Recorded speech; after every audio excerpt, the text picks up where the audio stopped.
and here on lichess. I'm International Master William Paschall, otherwise known as Sparkle Horse on lichess. My Twitch stream, we have a lot of subscribers now. I appreciate you guys. Slaggy is the name of my Twitch stream. So you can also check out my YouTube channel, Video Chess Training on YouTube. We should get the stream underway shortly. Got my Quang Liam Tao here. And it's a little bit humid. I was at the beach today. Also drinking a hot coffee on a kind of hot day, but I need to stay awake for the stream. What's up? Today I saw a guy stocking supermarket. And what? Okay, that's random. Anyway, welcome everyone. Christopher Reeves, me, Soltigo, Monkey Pushing Wood. We had a good simul yesterday. I've noticed something funny, like, since I made the last two simuls a little bit faster, every Sunday I do a simul. Since I made the last two simuls a little bit faster to save time, because I've been working on a lot of video stuff in the late evenings after my streams, I've noticed that my result was a little bit better, probably with the 30-30 than I do in the 40-40. And I was realizing that I think the faster time control, I thought it would hurt me, but it's actually, I think, making it a little harder for you guys, which is evening the odds, because lately my results in the 40-40 simuls have been getting kind of shaky. Going to be a slow day, I guess. I'm guessing due to Gary's glorious return to chess. Gary's glorious return to chess.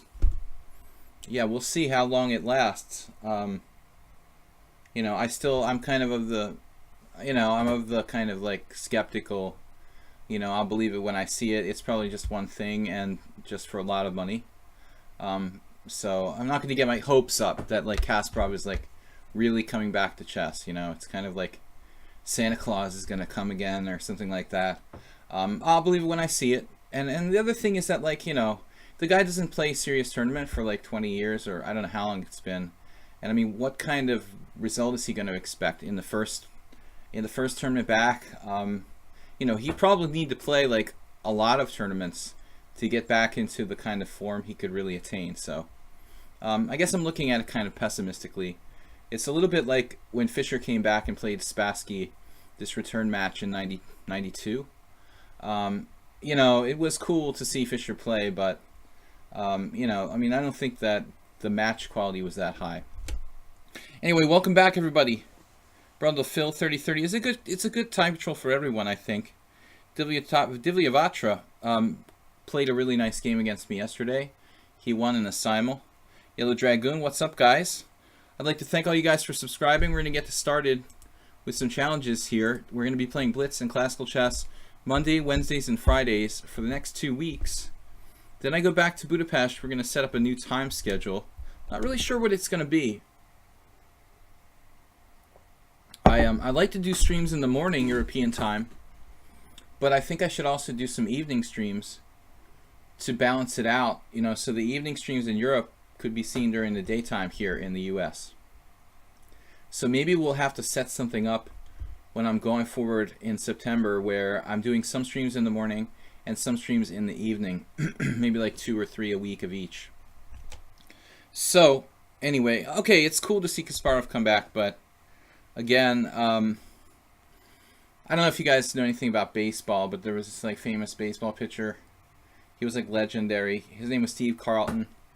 He pitched for the Phillies, and he like retired, but then like tried to come back or something. It was ugly when he came back. Sports heroes that like try to come back, boxers that try to come back and like fight after they're like 60 years old. I mean, hopefully Kasparov won't embarrass himself, but I don't think we'll ever recapture the past, Anyway, more pessimism. Move 11, what's up? Divyavatra, Kasparov the killer. Do chess players have an age peak? Well, I mean, I think it's getting younger and younger. In the old days, 100 years ago, it was probably like 50. So like 50 years ago, it was probably like 45. It's getting younger and younger. So I think now it's probably possible that the age peak is like around 35 or something like that. So, me at 39, permanently, past my peak.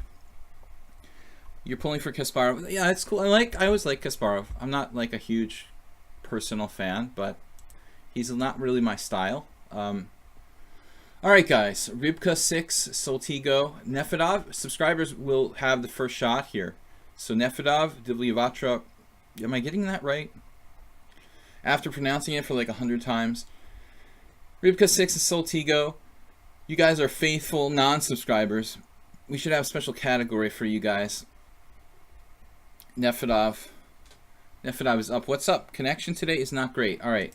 Let's give it a shot, Nefedov. I lost my coffee cup, so I'm like drinking coffee out of like a mason jar. All right. Nefedov was very unfortunate yesterday in our simul. He was crushing me 6 ways from Sunday, and then he still didn't manage to win it at the very end. In a winning rook end game, he let me draw. I felt kind of dirty about that. But I'm known for saving bad positions. Yeah, it was just one of those games where it was like so close to like resigning. I just couldn't quite bring myself to resign. Let's play e4, e5, something a little different. Yellow Dragoon is like gets started. I got invited to a Masters tournament, which will be my first tournament. Seriously? Where is that going to be? What kind of tournament exactly?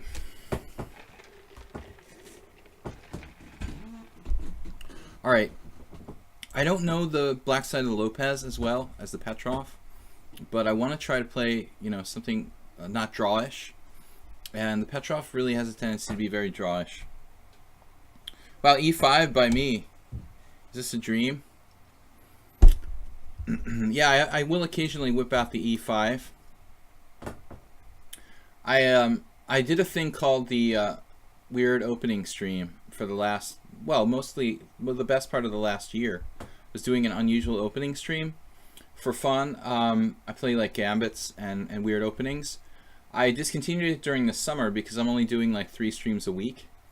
But it's a fun thing, and I think I might go back to that at some point during the year again. We're playing the Schliemann here. You're playing people from all over the country, I think.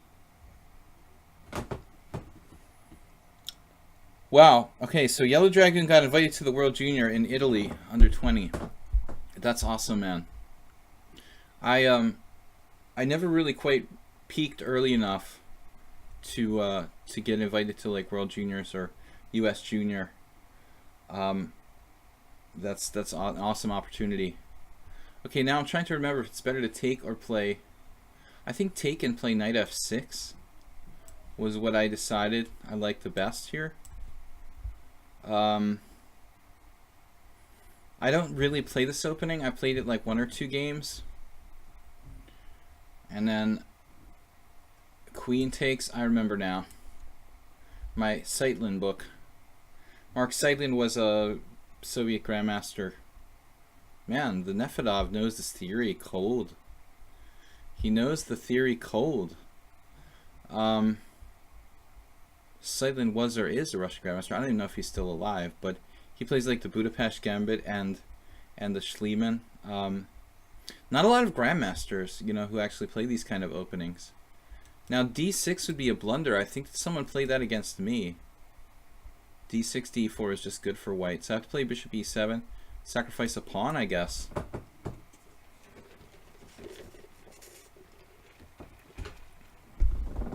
I'm not sure what the status of this is. Yellow Dragoon. He knows the theory too. Last year, 2670, Jeffrey Zhang from USA won. Oh, you're talking about the World Junior. You're all over the place, Yellow Dragoon. You know the winner of the World Junior. You know here, bishop e7. Alright, dude. And Nefedov just happens to know all the theory of the Schliemann. That's pretty good, dude. I thought I'm like surprising someone with this opening, but everyone knows like this gambit line of the Schliemann. You thought b takes c6. You may be right. You may be right. I don't know. I thought it was d takes c6, but I'm willing to to agree that I might be wrong. Alright guys, fun, something fun. You know, we don't have to play the same opening every time. You thought it was b takes followed by queen e6. I really don't know. All I know here is that I have, I think I once saw Alexander Ivanov play this with white. And kind of like struggle to get anything, but maybe somehow win a game in the end. It looks like we have pretty good compensation, but I don't know how exactly I want to handle this. Bishop g4 is interesting. And bishop f5 is interesting. I think it's just a tough call as to which one. Alright, screensavers. I do that a lot during my videos and I have to edit it out. It's very annoying. For some reason when I hover my mouse some certain way, it goes to my screensaver or wallpaper, whatever you call it. Desktop. Anyway, there's somebody like mowing the lawn across the street, which is really like, it's amazing. Yesterday I was recording videos at 8 p.m. and some dude starts setting off like firecrackers like within like about a 50-yard radius of my house. I was like, you gotta be kidding me. You're starting exactly at the moment when I'm gonna like record a video. All night it's like quiet, exactly at that time. Alright, the lawnmower. Can you hear it? Probably not. Netflix and gaming. What's up? This is the worst time to do lawn mowing, of course, the hottest part of the day. These guys do it anytime. They're like professionals, you know. The other day, it was like pouring down rain, and some of the landscapers are actually, one of the landscapers was actually mowing the lawn. You know, with like a tractor or whatever you call it, not like a handheld mower. No, you can't hear. Yeah, it's a little bit in the distance. I'm paranoid. You can hear everything. I'm gonna have to trade queens here, obviously. I didn't really see any point in trading queens on e5. I didn't consider not trading queens. Maybe I should, but I'm trapped in the center. I just don't think I have time. And the other move, like bishop f5, looked ineffectual because he'll just play d3, kind of just kill that bishop. So I thought bishop g4. We'll find out after the game if this is book or not. I don't know. My sources told me that this was supposed to be the recommendation for black. What's your opinion about Fischer? Duvyavatra, you mean Fischer like S-C-H-E-R? I think he's dead. My opinions about him, I liked him as a player a lot. I probably prefer Fischer to Kasparov. In terms of maybe not being a better player, I can't really argue who's better, but I think that Fischer's games are easier to learn from. And interesting move there, c3. You're actually giving me pause for thought here as to whether I should even exchange my bishop. Now there's a lot of white square weaknesses in the white position. You're making me think twice about exchanging my white squared bishop here. Lawnmower guys. Alright, we'll just try to play it simple. We've got better king position. A little worried about my c7 pawn. So maybe we should think about castling queenside. The other benefit of castling queenside would leave the f line open. I mean, I've got all these options for my king, like f7, d7, castles queenside, castles kingside. How do you decide between these like 4 options for where to put my king? First of all, I think the f file, I might want to put a rook on the f file to attack that pawn. Castling queenside, my king becomes a little out of play. It's not here to protect my pawn. Then there's the question of having to protect this pawn. If he plays d4, oh man, I don't know. There's just so much stuff to think about here. Castles queenside and then d4. Maybe I should even consider playing c5.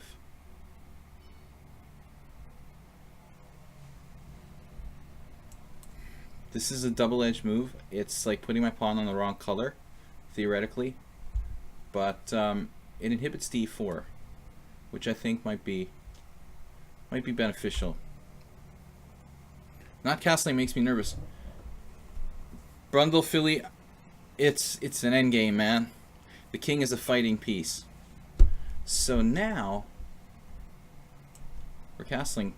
We are castling, so you can feel better. I decided to put my king here, protect the c7 pawn, bring my rook into game. The other rook is coming over. This f pawn, it's an afterthought. I've decided not to focus on that too much. You know, if it falls later on, and maybe in the end game or something. So it's a little awkward for white, the situation. True enough. What's the highest rated player you've beaten? You've been OTB beaten. I was mentioning this yesterday because I played the hippopotamus. We were playing the hippopotamus against Mama Duck, who actually, if you guys check out the game against Mama Duck, a new subscriber here on the stream, Mama Duck played some insane gambit, like sacrifice of a piece, that it might have even been sound. I thought it was like a joke. And then I looked at it with the computer yesterday, and it was like, holy shit, like this piece sacrifice might have been really good, or playable, and I thought it was just a joke. But he later like hung a piece for no reason. But anyway, I was talking about the highest rated player I beat was Alexander Onishuk, who's now an American GM. He's been living in the US for the best part of the last like 20 years, but he was like 2650 FIDE. He's probably my highest victim. He might have been 2660 when I beat him. White has misplayed this. That is true.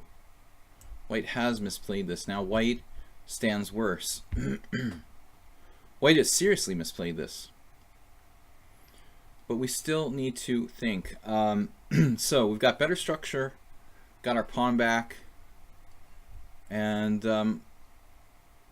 you know, that should give us like pretty good winning chances here. I wonder about like not recapturing the pawn right away with something along the lines of rook for the open file, rook to the open file. He's gonna play, yeah. We should take with the bishop, I guess. But no matter what I do, I'm seeing a tiny problem here. Maybe not. All right.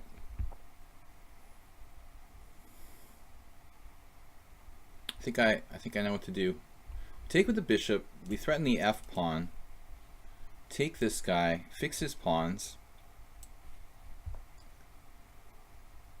Go rook a e8. And then we go rook d3. We're going to win a pawn. These two hanging pawns should fall. Now there may be some counterplay here for white, no doubt. But I'm not sure I played this the best at all. But if I didn't do it this way, I had the feeling he was going to get really nasty bishop on e3 that sort of like defends everything, and it was going to be hard for me to make progress with his bishop being on d3. Maybe I had something else. Maybe I could have played this differently. I don't know though. It's like rook, you know, the bishop's coming to e. What can I do? Rook takes d4 and bishop e3. Now, maybe he could have played rook g1 around here and gone for something along those lines. Some kind of counterplay with rook g4 against this weak pawn on c4. You know, he's doing this way. But we're still winning a pawn at the end of the day. Famous last words.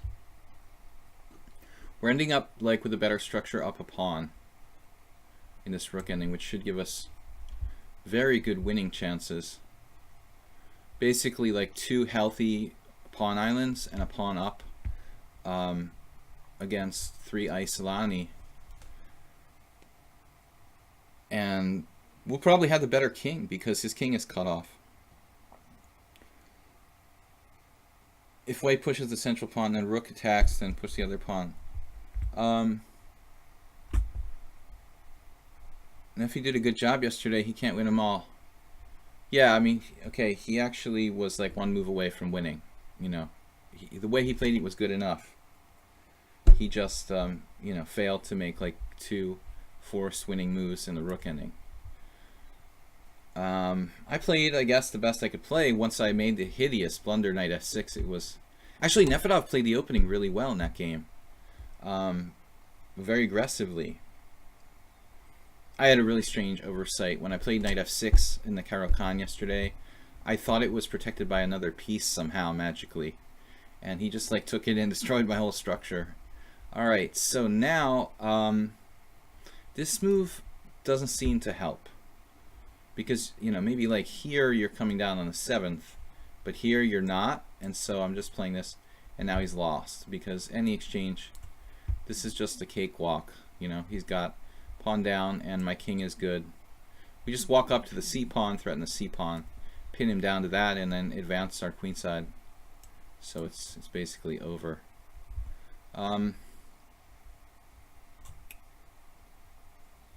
Probably you should play king d4 there, if you're going to play anything. So, who's up next? Should I play b6 first? Preserving the waiting moves with a5.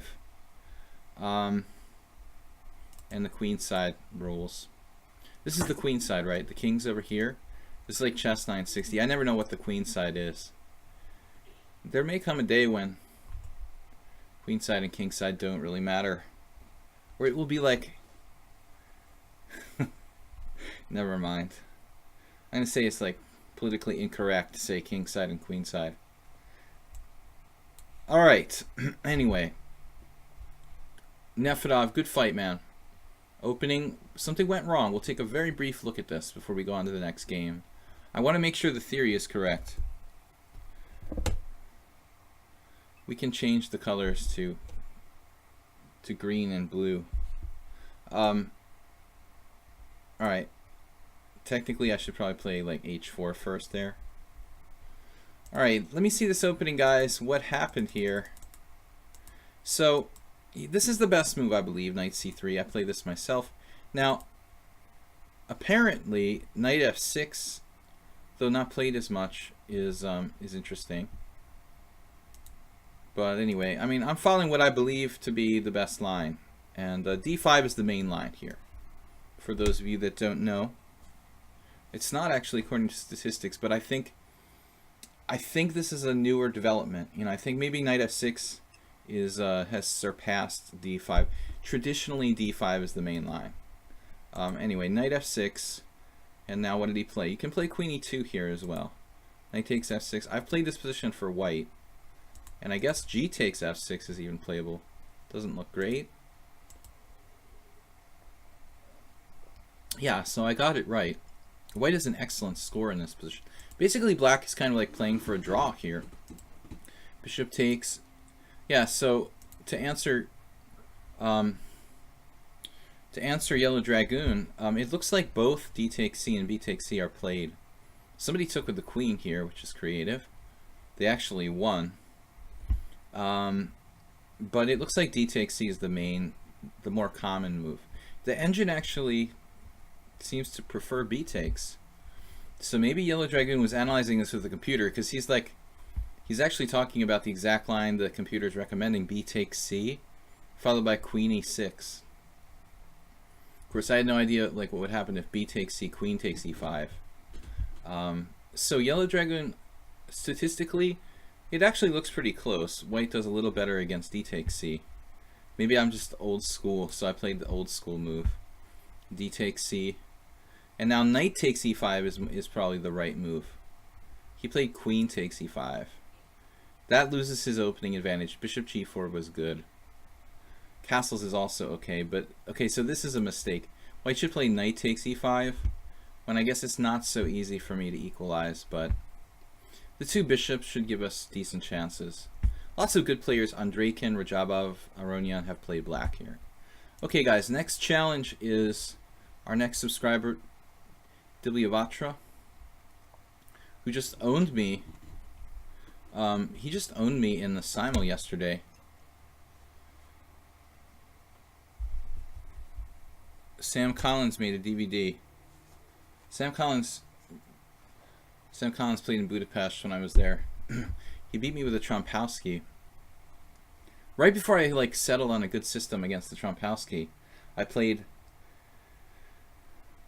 like d4, knight f6, bishop g5, c6 for the first and only time in my life.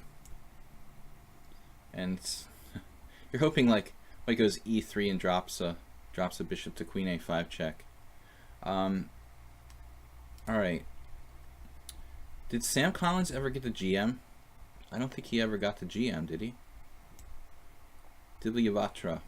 Yesterday, Dilyavatra taking me out in a French defense, and then he was talking on my YouTube channel or somewhere. I saw a comment about he prepared the Simon Williams Dutch. Actually, Pilot 100, another player played a Simon Williams Dutch. What happened to the Simon Williams Dutch, man? All right. Well, Sam is your coach. Okay. All right, well, say hi for me, man. I saw him. I met him like 10 years ago. All right, let's go.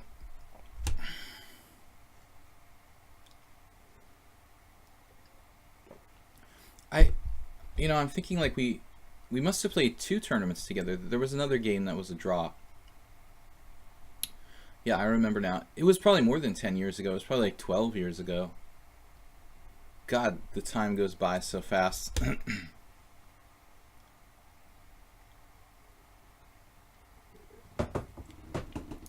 My other game with him, I'm not recalling, but I'm pretty sure it was a draw. But I don't remember the opening for some reason. Maybe I was white. I must have been white. Not remembering. Bishop b4 check, the bogus Indian. Also part of my repertoire, my regular repertoire with black. But it is sort of tough for white to get an advantage against the bogus Indian. I mean, I think that theoretically, knight bd2 might be a better move than bishop d2. It's really splitting hairs. I mean, but it's kind of like playing knight d7 against the Rasalimo in the Sicilian. Like when there's a check like this, like bishop b5 check in the Sicilian, Kasparov played knight d7. It's the most uncompromising move. You're not like letting the guy double your pawns.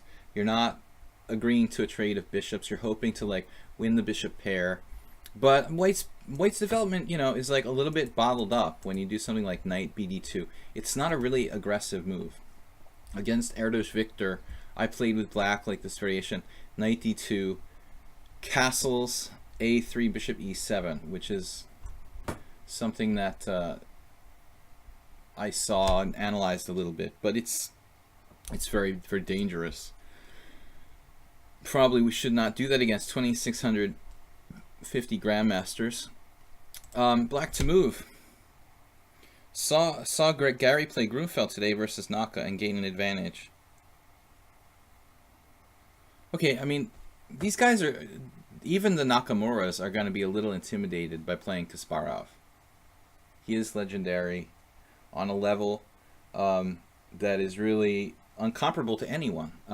Fischer is dead, so what other chess player who's alive can be compared? No one. Maybe not in the history of the game. He's the most legendary living chess player. So even the great Nakamura is awe-inspired by Gary, perhaps. It can be hard to play your best when you're intimidated. And even, if these top players like Carlsen, So, Nakamura, whoever, these relatively young players, if they are possibly intimidated by anybody in the world, it would probably be Kasparov. Is it fair to compare Carlsen to Kasparov? Well, you can compare them. I mean, but in what way are we talking about now? Move order here. Knight takes d2 or queen takes d2.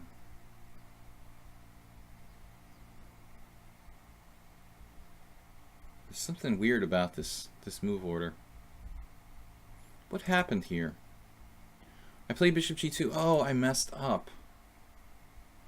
But wait a second, after g3. Okay, you guys distracted me.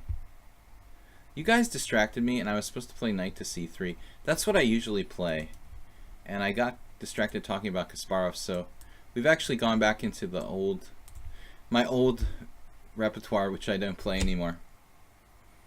Yeah, I mean, I think that Fischer is a more like kind of like fundamentally easier to understand player than Kasparov. Much of Kasparov play, I mean, was based on really super complex like openings, like the King's Indian and the Grunfeld. And Fischer came from an earlier generation. But Fischer, for me, is just an easier player to learn from. Kasparov, I never found easy to really implement, you know, his play in my game. Whereas Fischer, I see concrete things I can use much more so. Okay, guys, welcome subscribers. We've got only 28 viewers today. Are we up on this? Is the stream up on lichess? lichess.org. 28 viewers. It's Monday. Beautiful day here. Fischer, memory games, memorable games. Yes, the 60 Memorable Games is an excellent book. I remember being very excited when I beat Ruben Chokran, who is one of like the guys who Fischer beat in 60 Memorable Games. It was kind of cool to think like, you know, I beat someone who Fischer beat, but Chokran wasn't that strong and he was pretty old when I played him, so. But it's still cool, you know. It's like 6 degrees of separation or whatever. Well, I mean, Brundlefil, I don't think we have to, like, it's chess, man. We don't have to tie in their personalities to appreciate their play. You know, they're not selling a product. I mean, you cannot buy, like, 60 Memorable Games because, you know, you think that Fischer is a bigot or whatever. But as far as appreciating his games, I don't think it has to matter about his personality. So here we are, and yeah, I gave up playing this variation for White because it's just too hard. It's just too hard for White to gain an advantage. Charlie Hurtan used to play this against me, and once I had a really cool game against Alexander Golding. I made this move like c5 against Golding where he had it protected like 3 different ways, but I still could play it. That was one of my first really good games against a GM. Anyway, what is this knight on d2 doing here?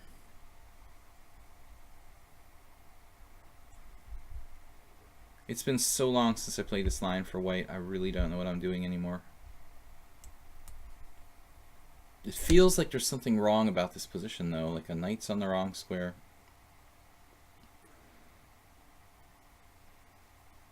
Fischer was totally nuts, man. I told the story how he called my friend Gerardo Barbero and asked him to contact Saddam Hussein. You know, this is not something I made up. You know, we all know that Fischer was crazy. But it doesn't change in my mind. It's a completely separate compartment. You know, the great games the guy played have nothing to do with like his personal views about politics. You know, we can just separate these things. Chess is just chess. But I can understand not being a fan of a person because of something that turns you off about them. But I still, you know, I've already seen his games, so I have to say that there's a lot of brilliant games. We can't deny the brilliancy. So, interesting decision by Dilyavatra here. I want to fix my knight, but I don't know if this is going to cost me too much time if I play like knight b1, knight c3. By the way, that's just my opinion. You know, if you guys want to like, you know, think differently, you're welcome to. But I learned from Fischer's games. I don't want to deny myself that. And not a lot of players could play chess as well as him. Unfortunately, though I was in Budapest for quite the duration of some of the time he was there, I never actually met him. A lot of my friends did. And they said that he had very, very normal episodes. Like, he was very normal most of the time. And then, the guy was probably mentally ill. I'm not sure he was ever diagnosed by a psychiatrist or not, but he would, like, be perfectly fine, and for, like, a few hours. Then out of the blue, he would just start some kind of weird ranting about something. And then if you just ignored it, he would stop and he would, like, go back to being normal again. This is what, sounds to me like a really medical problem. Nice t-shirt. What are you guys talking about? My t-shirt? Another t-shirt? The knight on d2 is misplaced. Of course it is. That's why I hate this variation. The first move I wanted to make, by the way, was knight b1. I mean, way back when black played knight c5, d takes c5. My first idea here is knight b1, knight c3. But then I started to think that maybe there are other moves, I can play that are more constructive. So it's a fairly fast time control. I really like to play for f4. I thought about playing for b4, but at this juncture, it looks like a mistake. I mean, he's got so much weight on that square and so many pieces that are just going to come in. So it's about preparing f4, and then it's kind of like, well, what do I do then? f4 has got to be a good move. But then what? Petrosian played this opening for black. Petrosian. And the queen e7 bogo. I never played queen e7 bogo myself. I had the funny game where I told people once in Hastings in England, I played white against a guy, an old guy, and Thomas or something, some old master, and he played this queen e7 variation, and like he spent, I don't know, like 30 minutes on one move, around move 10, and I was hysterical. I was like walking around in circles, waiting for him to make a move. He wouldn't move, and then finally, like, for some reason, I just thought he played queen e7. I mean, the queen was already on e7, but for some reason he had taken so long to move, I just said, oh, he played queen e7. So I sat down and I started to, like, plan my next move, like, even though he hadn't moved yet. And after a while, he just still didn't move. I just reached out and, like, made my second move in a row. And I'm 2350 or 2300 FIDE. I mean, the guy was looking at me like I must be nuts, It was just a kind of mental slip. I mean, I wasn't really on any drugs. I just really thought that he hadn't moved queen e7 yet. Funny things happen though sometimes. It actually almost happened. It might have happened to me a second time. That's kind of, now I don't remember. Knight g4, interesting idea. I really, to be honest with you, I can see some ideas with this.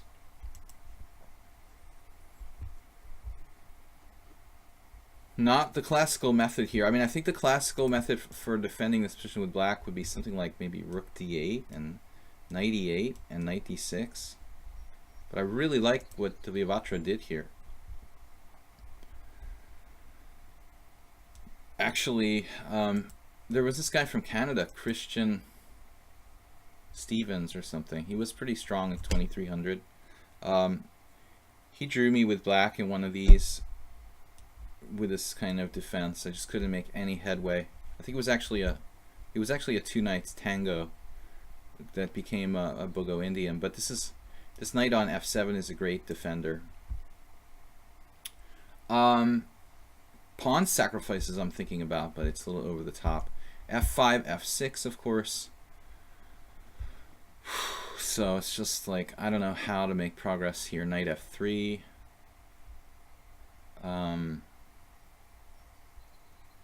Damn, dude. Just brilliant positional defense. Knight g4, knight h6. I've used that idea myself on the black side of the classical Nimzo. I think it's a great idea here for black. I have a bad bishop. It's kind of hard for me to make progress. But maybe there's something we can try. We take and we make him put his queen on e5 here. I think this is going to be like a really bad idea. Make him put his queen on e5. Sacking a pawn isn't really inspiring. Rook f4 is risky. King h2.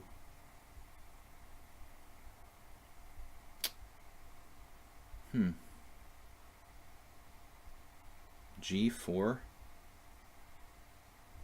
Damn, I don't know, guys, what to do here. I really need to find something.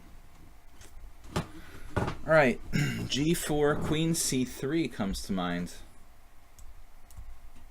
It's kind of a bailout. Bailout move, but those double pawns are actually somewhat useful.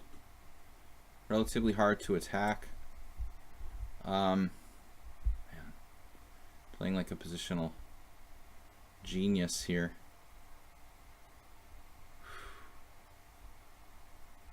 Thought I could like sack a pawn. Maybe I should, but I think it's possibly unsound.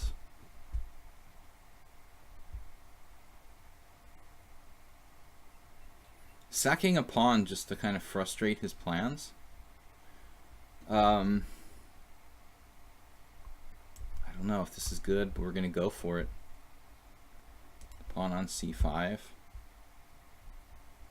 What do I have? Nothing special. We have d6. That's my only idea, I guess. Go for it. Try to create some problems for black to solve. Our pieces are better placed, but we're down a pawn. It's a blitz game.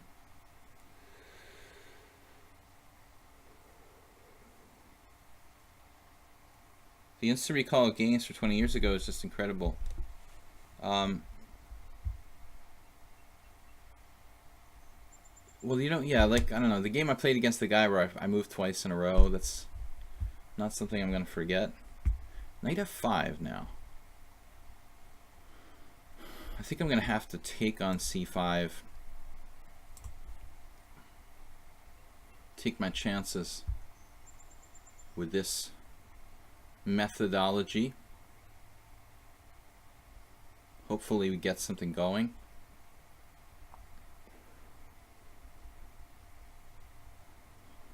Oh, he did not take on g3. This was not expected.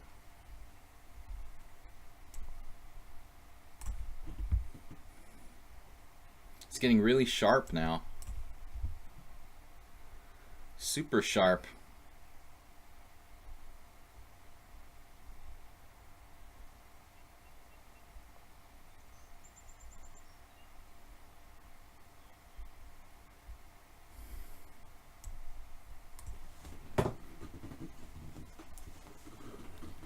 Man, dude.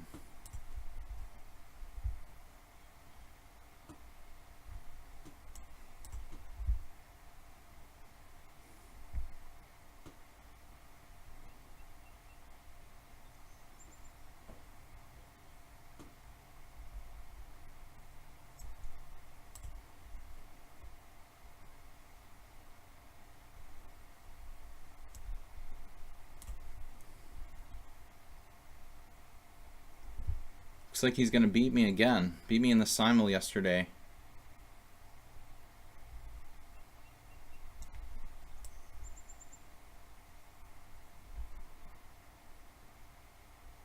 He's going to beat me in classical chess today.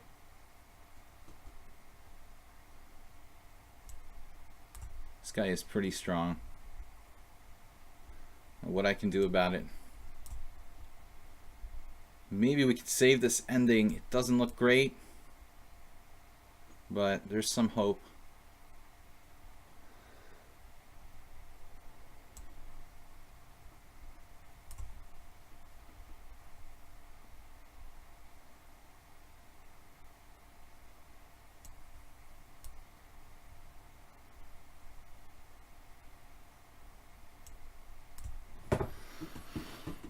Got some compensation.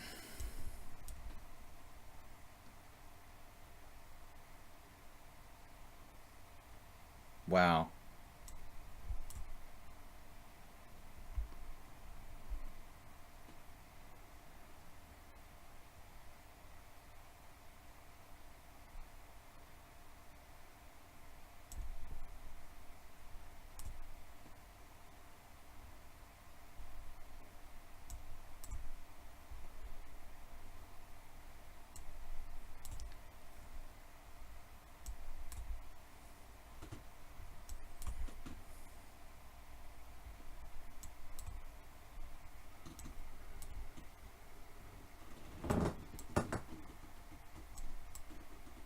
Alright, draw is fine with me. I mean, I'm clearly worse here. Man, fantastic game by Black. Vatra, do you have an ELO rating? Because that's like the second like awesome game you played in a row, dude. I would say Master Strength. It's all book through knight b8. I mean, 91 is main line. A5 is main line. He also knows a lot of theory. Yesterday as well was actually no. Yesterday wasn't so much theory. This is main line. This main line. Now I'm supposed to play A3. Wow, I even knew that. This move I wasn't familiar with. Knight C5 is very rare. So I had never run into this. Looks like it's slightly better for white. I'm playing like Lukas Brunner, the Swiss Grandmaster. 2185, but he's been inactive. Yeah, so okay, I can see it, man. I can feel the 2200-ish level there. Could probably even be a little stronger. All right, guys, let's. I was thrown off by your lichess ratings though, because your lichess ratings are kind of low. Most people, you know, if you're 2185, okay, he's actually 2270 in blitz now. Hadn't noticed that. I'm looking at the 2046 bullet rating and like judging by that. Guys, let's get some more games going. Yellow Dragoon is up next. Subscribers and then the viewers. What do I think about Kasparov DST? We mentioned this. But I don't really know what to say. It's a little early to say. I think it's Kasparov, you know, playing for money. I mean, I guess everything's for money, right? It seems like a promotion to me. All the last things that Kasparov has done, I haven't been real thrilled with. You know, playing like meaningless matches with Nigel Short, playing this match with Deep Blue, where I was kind of on, honestly, the last match against Deep Blue, I was leaning toward the conspiracy theorists on that one. It's a long time back in history now, but suspicious, you know, suspicious the way that Kasparov lost. So Gary is, you know, he's out to make a buck, and you know, I'm not sure the quality of the chess is important anymore, but now he's putting his reputation on the line, so we'll see. It's not Nigel Short in a weird exhibition match. It's not a computer. It's like a real tournament. So who knows? Maybe he's really serious about coming back. I told before, I think he must be getting $1 million. I don't know. I'm thinking you got to get $1 million. You know, it's like 2017. You know, billionaires are running around all over the world. He's the world's most famous chess player. It's got to be $1 million. Like, I just don't think he could play for less. I mean, $500,000? Okay, at least $500,000. He's got to be getting appearance money for playing in a slow tournament. His speaking fees are like $50,000 or something. I mean, to like book him for a speaking engagement, it's, so you do the math. Okay, I forgot I'm playing Yellow Dragoon. I was thinking I was playing a lower rated guy. So he's playing fast, and he's playing the other variation of the King's Indian now. Capture. What do we call this? The exchange? Right? This isn't the exchange variation, because exchange is when white takes on e5. It doesn't really have a name. Classical variation with taking on d4. I've actually played a few games with black in this line long ago. Masterclass website. Ah. Okay, well, Masterclass website, you know, it's all about marketing. I don't know. You know, I mean, it all depends. If like Sinkfield and his billions of dollars are behind it, maybe it'll be really, really high quality. It could end up being kind of like, you know, crappy too. I really have no idea. But maybe maybe that's related to it. Maybe Kasparov is doing this to help to promote this this website thing. I don't know. Alright, knight bd7. I mean, d5 there, as far as I know, Yellow Dragoon. I mean, this is probably like the main move. So you play knight bd7, you're kind of like mixing systems. What should I do? Yeah, I mean, I'm thinking I've been here before with the bishop g5. I feel like I played this against somebody else recently. Yeah, that move makes sense because he's on d4 and b2. Yellow Dragoon, I swear I played this against somebody else. Almost identical position. Am I in error here? Queen d2, knight takes e4, knight takes e4. Bishop takes d4, knight takes d6 or something. That looks weird. Queen d2, knight takes e4, knight takes e4, queen takes d4, knight takes d6, drops a piece. Yeah, what am I talking about with taking on d6? I want to play knight b3.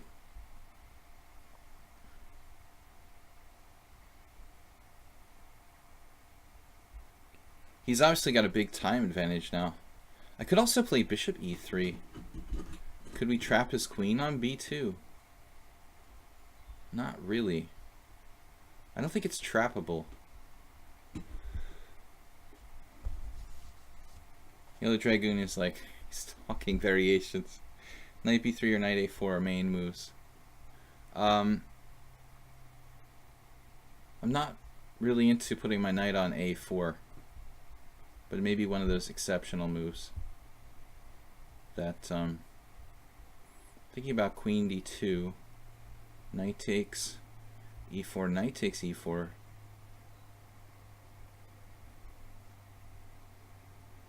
queen takes d4, queen takes d4, and that's the problem.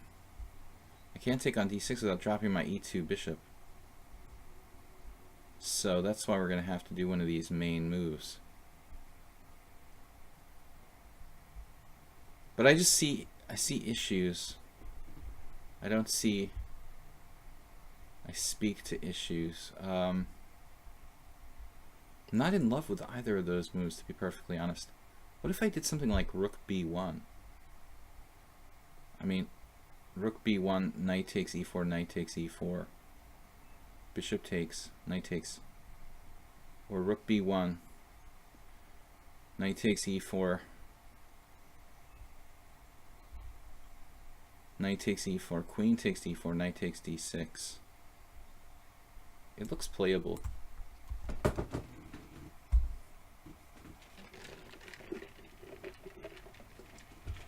Alright. Anyway, Yellow Dragoon is spamming the chat during his own game. It's a well-known strategy, dude.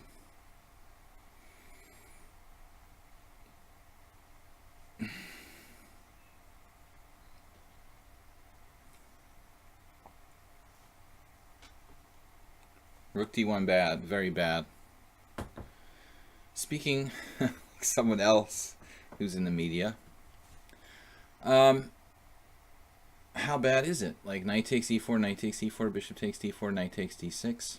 That looks okay to me. Knight takes e4, knight takes e4, rook takes e4, pawn takes e4, bishop takes d4. sacking the exchange. Well, I don't understand why it can be that bad. How could it be very bad? Like, it could be bad, but I don't understand how it could be very bad. What could be very bad? Like, everything's protected except for my knight on d4. So the only thing you can do is like discover on my knight on d4. I mean, you have a backward pawn on d6. Your queen is kind of artificially placed on b6. My only unprotected piece is on g5. Can you exploit the bishop on g5 somehow? I mean, rook b1 is not my first choice. You know, I wanted to play queen d2. But I didn't like knight b3 because of a5. I don't understand how knight b3, a5 can be good for white. Like, what do I play after knight b3, a5? That looks very stupid to me, you know. Knight a4, it's another move that, like, it puts the knight on the side of the board. I mean, I don't like it, you know.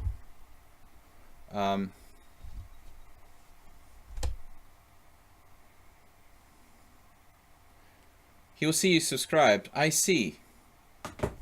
Who's I see? Soltigo. We have a new subscriber. I'm like Interactive Chess subscribed. Wow, I didn't see you there, man.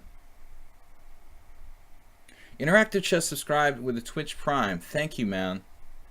You were so quiet. We were getting spammed by my opponent. I'm sorry I didn't notice.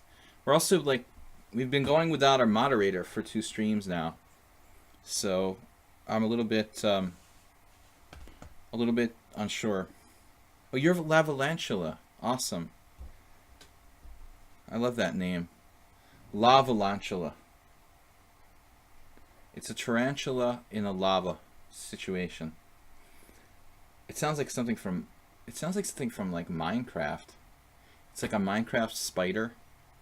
Lava spider. Okay, knight h5 has been played. Speaking of knights on the rim are dim. He is attacking my knight on d4, obviously. So still, I have faith in my position that it's fundamentally sound. However, at this point, I think we're going to have to rethink our strategy. But bishop e3, right? I mean, I've got discoveries, and that'll gain me a little bit of time, hopefully.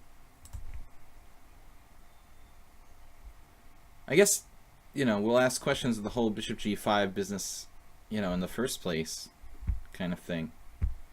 I've played the King's Indian for a long time, Yellow Dragoon, so I've lost a lot of games with black. I mean, I'm familiar with things that you could do wrong. But this is interesting, though. I mean, it's a game we're playing cat and mouse with the queen and bishop here. And I think knight h5 may be a good move. It feels very dynamic. Queen d8 looks right. He wants to set up some threats. So then, you know, f4 is kind of double-edged. He has queen h4. My e3 bishop is unprotected. Queen d2. Queen d2, queen h4, king g1, bishop e5. But then f4 looks like it might actually be good. So we're going to go with it. We hope there's not some sick mate, no? Bishop e5, f4, queen h4, king g1, bishop e5, f4, and well, it's a game. It is a game. Rook b1 may not be the best move, but I don't think it was very bad. I'll give you not best. How about that? Like, maybe not the best move. Maybe not great. Bad is pushing it, but definitely not very bad. When I started the chess club in college, I recruited a lot of the black spades players to join. Alright, what is this?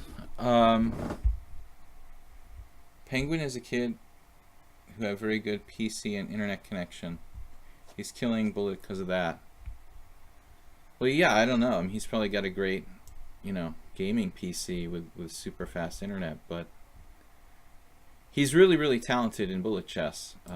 I don't know anything about him personally. I don't play bullet chess. I mean, I haven't in years, and the older I get, the more valuable my time becomes, and so I want to play like really constructive chess. I imagine that people like Andrew Tang like improve by playing bullet, but I think it's fair to assume that he would improve more by doing other things in chess. If he would spend his time like studying like classics and stuff like that, it would probably be better for his game. The bullet chess is like an addiction. I mean, I think that you know, a little bit of it is okay, but now we've got knight c5. I got some water in my ears from the beach. I'm having some ear pain at the moment, if you're wondering why I'm making strange faces. Rook f2.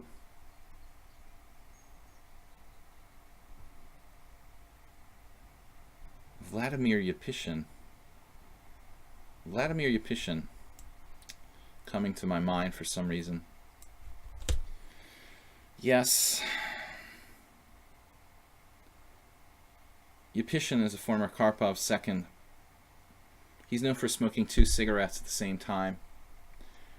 He didn't have a lot of time between moves, so he would get in 2 simultaneously instead of just smoking 1.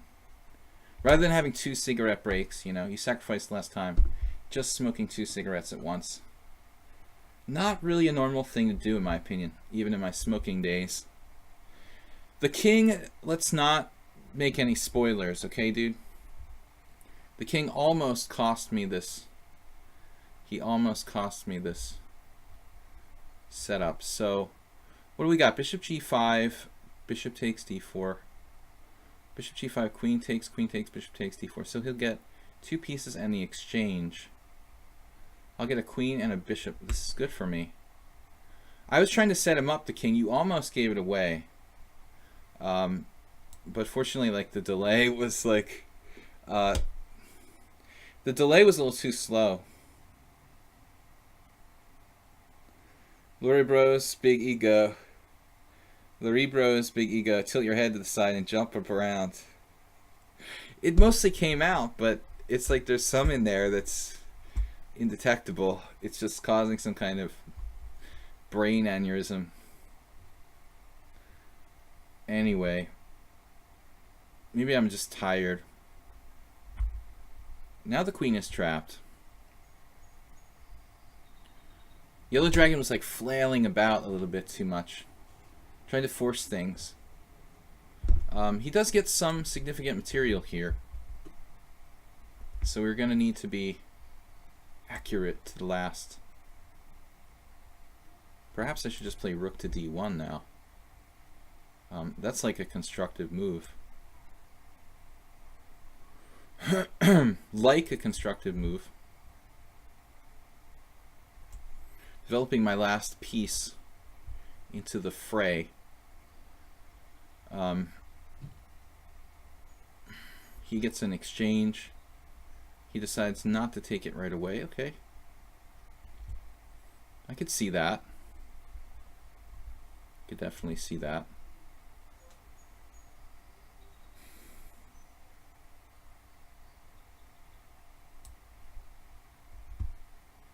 So it's basically a blitz game. It started out as 8+3. The bishop is out of here, tucked away in the corner.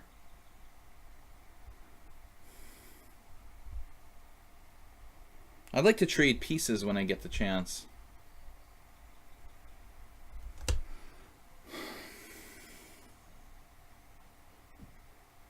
He has rook and bishop for a queen. Okay, now knight b5, I guess. Well, g3 might be a good move to play. Might want to get that in there. Hard to argue with that. Get him out of f4. He's causing a lot of damage. Knight on the side again. Now knight d5. We say in Hungarian azisio, which means like that's good too. I don't want to mate myself, but I think this is okay. Azisio. Well, now it's time to simplify.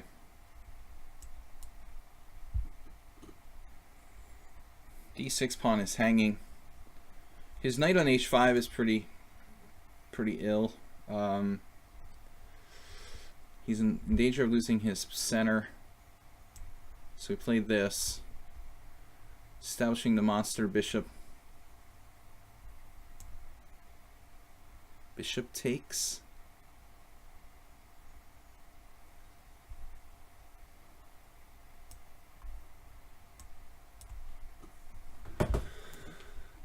Preemptive maneuvers.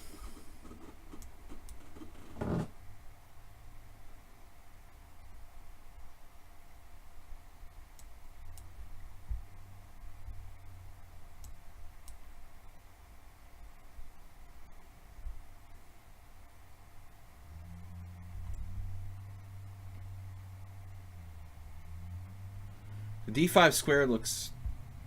Wow, speaking of the d5 square. What is he up to? Oh, this pawn is just hanging. Ouch.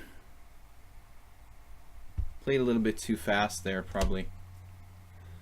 Didn't notice that right away. King f8. Not the best.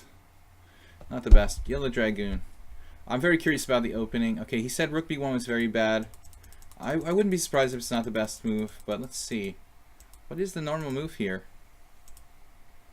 King h1 main line. So he's right, actually. Knight bd7 is the main line. I talked about d5. That's actually not that common. I think I played knight a6 before.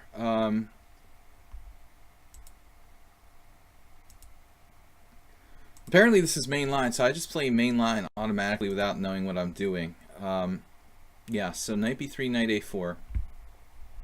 Peter agrees.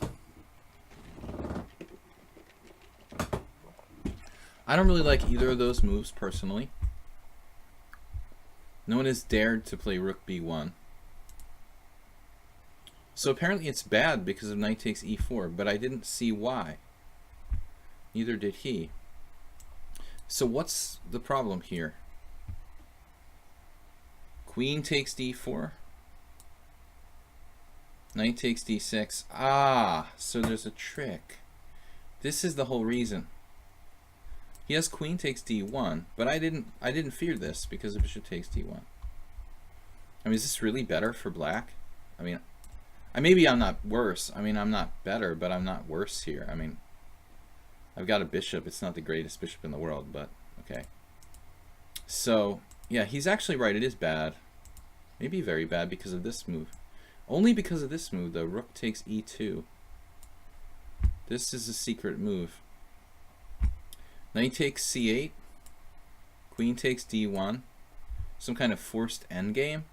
Rook takes d1. Rook takes c8. Rook takes d7. And then b5 with advantage to black. Probably a draw if white plays like a machine here, but very unpleasant ending for me. So he's correct. It is a bad move, rook b1. I didn't like knight a4 on principle, and I didn't like knight b3 because of a5.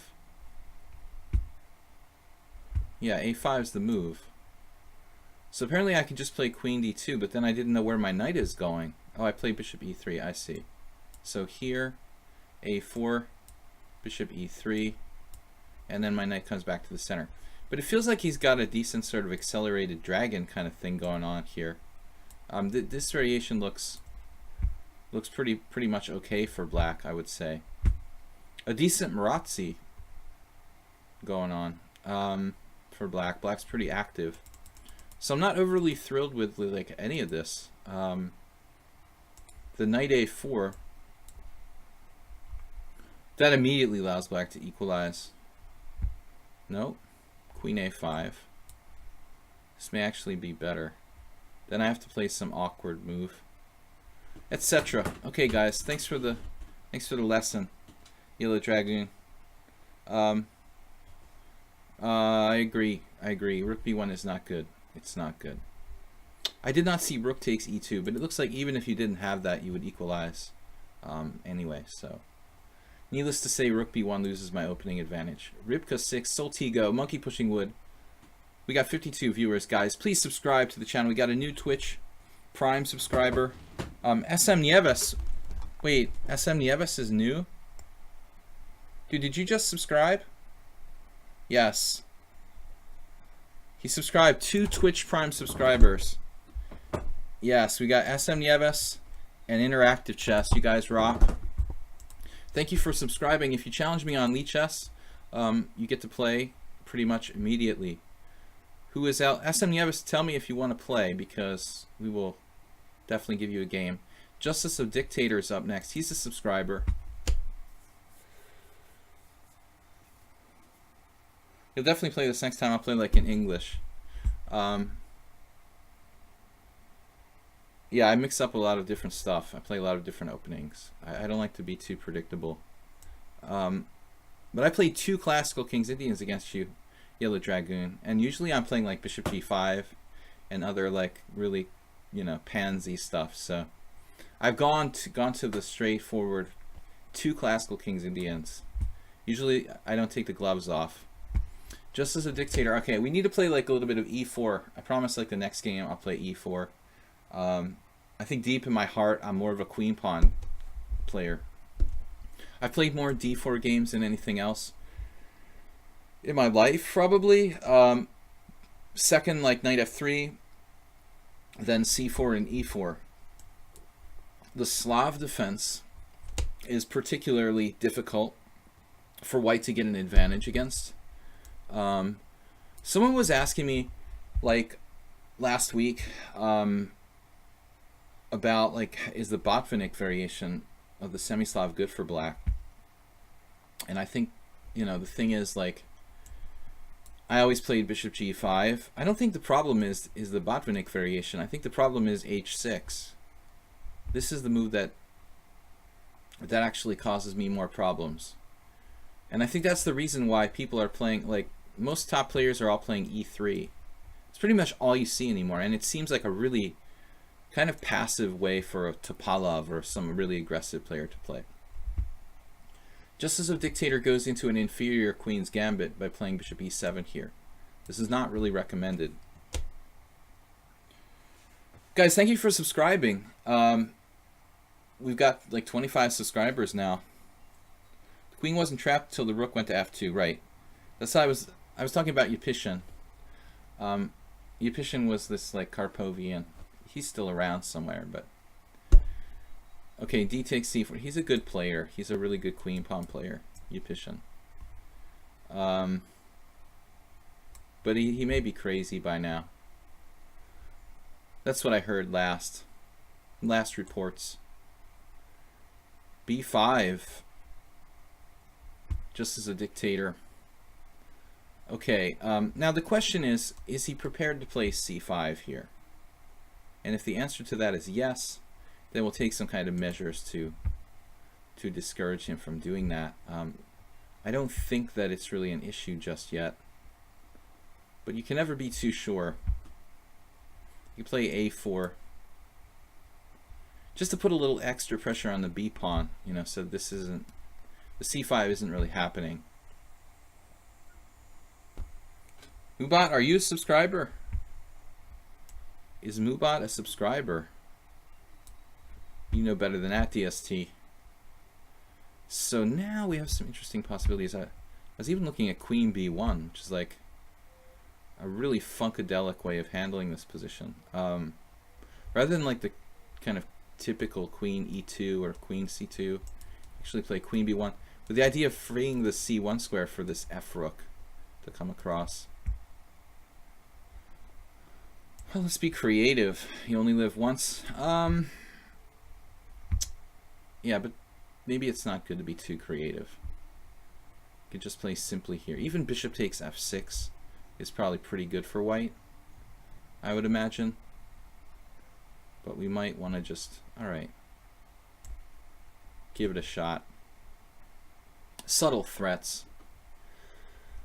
I don't know about this move. I really think I should have just played something simpler. My little subbies. You get over $120 for subscribing. What? Buy a t-shirt where it says my lovely subs. I'm not going to get $120 for a while, but let's see what we got here. Why is it $120? 25 people subscribe to the channel. Are you doing math on me or something?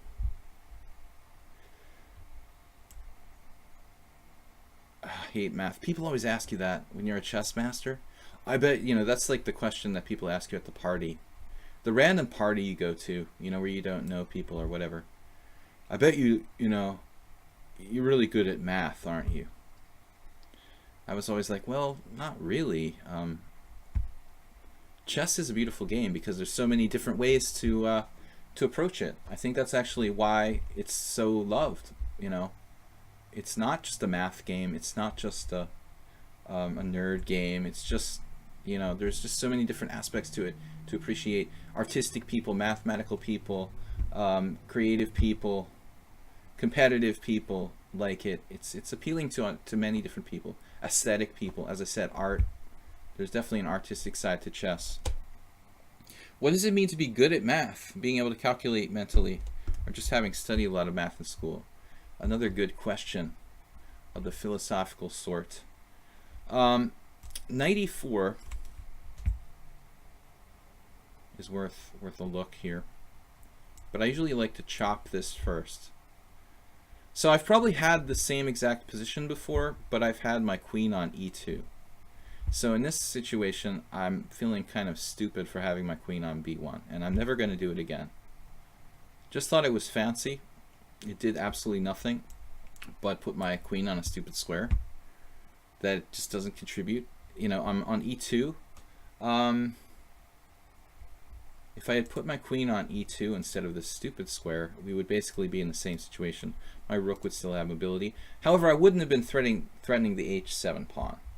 But it was really like not that relevant to what was going on. My queen is much better here. Protects the f3 knight.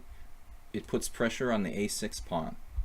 So I decided to be fancy and play a funky move, but it's really just, in the words of Yellow Dragoon, very bad. Yellow Dragoon, why do I insist on putting pieces on the b1 square? It's like I didn't learn my lesson from last game. Twitch gets half. Good call. Twitch gets half and the government gets a chunk too, so yep. Death and taxes. We get less than half at the end of the day. Underground. Even if you send a donation via PayPal, which I appreciate, especially if you appreciate my YouTube channel, Video Chess Training on YouTube, please check it out. I upload all the streams over there if you don't get time to watch here. 95 is coming down now, and my rook on a1 is, you know, it's totally boxed in by this ridiculous queen.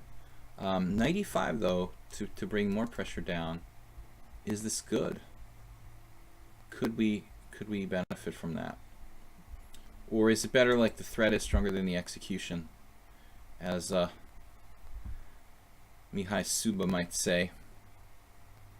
Knight c5. Yeah, I'm gonna go with it, man. Knight e5. And somehow I just wish my queen was back here.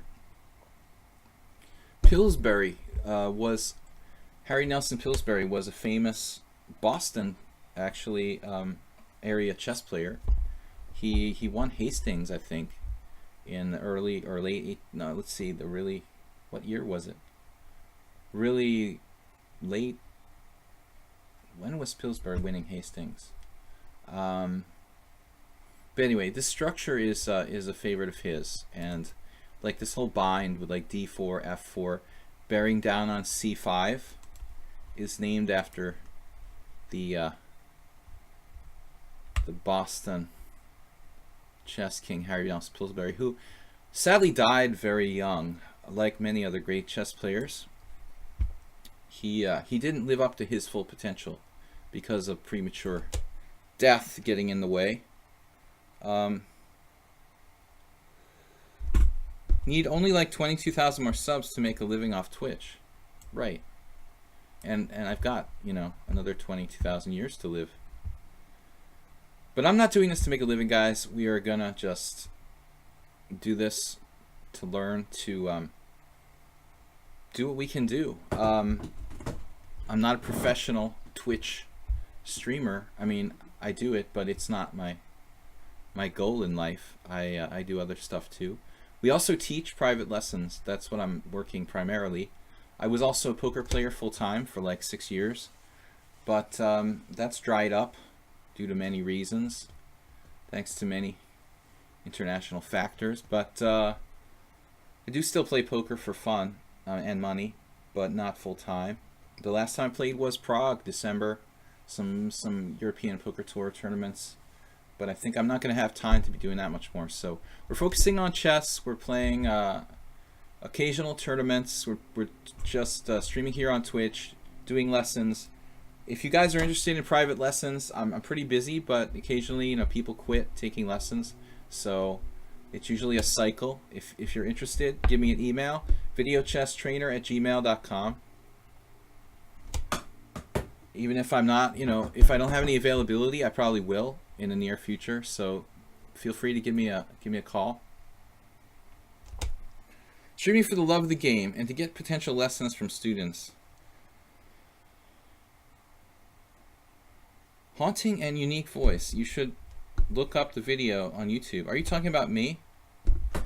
I'm going to start doing audibles because of my haunting and unique voice. Now that's what I figure. If this Twitch streaming doesn't work, I'm going to start, like, you know, doing live readings for, not live, recorded readings for Audible. And we'll see how it goes as a professional voiceover person. Just kidding. Bishop h7, though I'm not that bad. We're going to check him and just hope that there's something there tactically. Always check it might be mate. Hey, I mean, this does actually drive his king away from the center. Kind of, he's prone to some weakness on f7. I don't have anything in mind. Like, I was looking for bishop g6, but it doesn't quite work. So I'm just going to come back here. I was going to play this move anyway, but the idea was to, like, kick his king out, you know, to h8, where it's sort of like, again, prone to getting forked. So we might as well, like, get that free move in. We've got the Pillsbury bind on c6.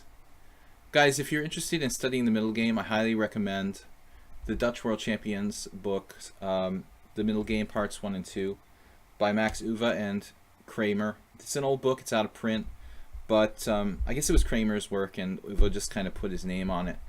But anyway, he talks about this particular position. Many structures in those books that are discussed. This Pillsbury bind on the c6. I can't even count how many games I've won on the white side of the Queen's Gambit based on this fundamental, like, weakness. What we really need to do is, like, crank it up a notch and probably find a second weakness to exploit here. You're talking music, and I said I've heard Maria played by an American Indian on the pan flute. Now, I noticed that. I was just kidding around. Oh, he's repeating position, Justice of Dictator. Okay, so now, like, it's tempting to take this knight on d5. But as I said earlier, tension is very important in chess. And I think this is a situation where probably we want to, like, increase the pressure without, you know, really letting him off the hook. So Queen c2. Increasing the pressure without cashing in our chips too early, like bishop takes d5. That would be cashing in the chips too early. When I know of a good book, I always, like, relate it to you guys. Most of the books I like are, like, older books. I don't have time to get out to the bookstore and check out, like, actually bookstores don't have chess books anymore. I don't have time to really, like, scan the internet for new chess books. So if you guys know of any good titles, like, feel free to let me know. I'm not always, like, up to date with like the latest stuff that's come out. How do you read these chess books? Is it necessary to have a board in front of you to play off the lines? Okay, Brundle Philly, that's the way it starts out, you know.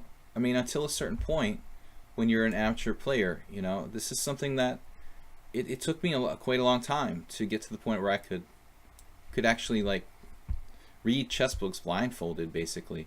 I think that it's different for everyone. I mean, can you play blindfolded chess? You know, that's a question right there in itself. But yeah, of course, I would sit down when I was learning to be a master. I was looking at some pictures like from years ago when I was like 18. I was sitting outside like with a real chessboard and real books and just studying for hours, like on a table, on like a picnic table. That's what you got to do. Nowadays we have the internet, so it's a little different. Bishop takes d5. Yeah, I love it. I love this variation. Bishop takes d5. Take, take, take, take, take. Damn, that's beautiful. It's like a combination from the. It's like a combination from the. What is it? The combination thing here. Lichess combinations. Can you spot the combination?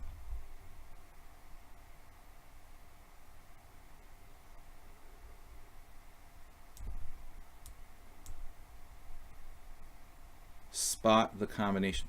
Knight f7 isn't going to cut it, is it? But this will do the job. This leaves me just the knight up in a knight endgame. Alright, so the next victim is, let's see, we got Interactive Chess who just subscribed. And Bob is up next. Hopefully we'll get to Rybka and Soltigo. It was a nice combination, pretty. Hopefully they'll put that in Elite Chess combinations. That's like perfect for the combination problems. It's easy to miss like the Rook H8 theme. E4. Let's play the Sicilian. This is our normal defense. I played an E5 game earlier. Was that you, the king? Okay. Guys, I got a YouTube channel. I told you, video chess training on YouTube. And as far as my streams are going right now, for those of you guys, especially those who just subscribed or started watching, I do the stream usually from Europe. I'm in the States now just until the end of the month, until the end of August. I'm going back to Budapest, Hungary, where I live for most of the year at the end of August. So the stream times will change, and I'm not really sure. I think I'm going to be doing like half of my streams, probably like 5 to 6 streams a week, and 2 or 3 in the morning, 2 or 3 in the evening when I get back to Budapest. That'll be European time. So anyone in the United States can catch my evening streams in the afternoon here. Interactive Chess is actually fairly high rated. Okay, he's like 1900. He doesn't have a lot of games though, but that's solid. This is the most common question I get. Why do you live in Hungary? I live in Hungary. I like it. I went there to play chess. You know, it's very, very, very big chess country, and you know the per capita number of strong chess players is much higher, you know, than pretty much like any city in the United States, with the exception of, I mean, maybe New York, but I mean still like, you know, on average, I mean I can walk down the street like several international masters like live within a few blocks, you know, with a block of me. Like there'd be like several other international masters. That's what it's like, you know. Like if I lived in Boston, it's like hard to even find another titled player. Number one, there's a lot of chess players. I also was playing poker full time online, and since it was like banned in the United States, I basically was very fortunate to be living in Hungary when I started playing poker full time. So that's another thing that kept me over there, and now I just based my whole, you know, my whole existence over there. So it was a process, you know. I've actually been going to Hungary since 1996. The first tournament I played was 1996 in Balaton. I saw the organizer a couple months ago, Janos Valish, and I said to him, you know, you're the first tournament I played in exactly 20 years ago this summer. Do you ever go to those IMs and say, do you want a game? Actually, we, you know, sometimes meet and analyze together with some of my friends that are closer. I live near the city park. There was this one old international master, Bela Lengyel. You know, we could go to the park and play blitz together. So it's a pretty cool scene, you know, that you wouldn't get that in like an American city. There's something weird about this position. What is going on here? He played f3. I played d5 straight away. Man. What is this move? I played d5 right away. I think this has got to be just bad because of bishop b5, but he missed it. I have to play a6 first, and I just spaced. Oh my god, I'm so lucky. He played e takes d5. I mean, this still may be good for white, but it's not that bad as it could have been. Alright. So I'm fortunate. I just sort of bluffed interactive chess here. I'm supposed to play a6 if I want to play d5. e6 transposes to the, like, Skevadin. But it looks like here we're okay. It was a really bad bluff, but it worked. After bishop b5, I think I'm in trouble there.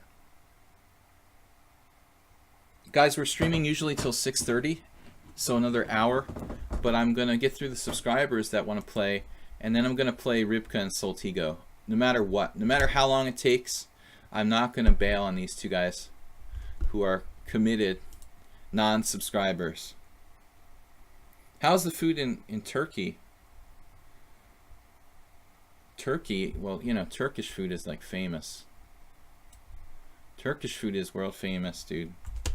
Actually, I was at a yard sale like 2 weeks ago, and I think I saw two really nice books on Turkish food. So I've got to take with the queen here. If I take with the pawn, bishop b5 check, bishop d7. Yeah, it's a really nice variation. Pawn takes pawn, bishop b5 check, bishop d7. If I try to be fancy with like queen takes d5, queen a5 check, I can't take anything because my a8 rook is hanging. So I've got to take with the queen. I think this is about equalish. White might have some way to find some kind of... I don't really know. I think it should be equal. I mean, I don't know if white has a way to get an advantage here. I mean, it's possible. Bishop e3, very interesting. I don't think I should do anything fancy. Probably queen e5 is tempting. Winning material. At what price material? I'm not a player who really believes in... Well, he's got queen c1 if he wanted to. The big question would be getting my bishop outside the pawn chain or not at around this point. I'm going to play it safe. How realistic is to take a road trip to somewhere like China from Hungary? Not realistic. Stop it if you're making me hungry. You meant to say how the food in Hungary. Well, the food in Hungary is a totally different story. Well, I mean, Eastern European food is, you know, pretty hearty. A lot of meat. Some people claim that like Hungarian food is like inordinately spicy, but I think that's kind of exaggerated. Slightly exaggerated in my opinion. They like peppers, you know, hot peppers and stuff, but it's not like it's in every kind of food, and I think people just kind of overstate that whole thing. Now, a really interesting move for me here is bishop a6. Bishop a6 interactive chess. Bishop a6, the problem is bishop e4. He's going to play bishop e4 and put me in some kind of like unanswerable situation. I think I should play bishop c5 right about now. the funk soul brother. Bishop c5. Seeing like some really strange variations here. Really strange variations I'm looking at. Interactive Chess subscribed. So I'd love to play bishop a6 with the idea of bishop takes a6, queen a5 check, take.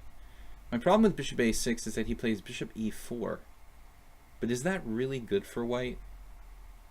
Maybe I should go a little further with this analysis. I got scared off by that bishop on e4. But maybe I can deal with it in some way. If I could play f5 and kick him off of e4, it still wouldn't be all that great for me. So I'm a little bit worried about this situation, but maybe I shouldn't be. Maybe something simple like bishop e7, bishop c5, bishop e4. That's freaking me out. I've got to play like queen takes queen, check, rook takes, bishop takes e3, bishop takes c6 check, and then like white wins material? Serially? That's pretty disturbing. So we got a serious issue there. This is not cool.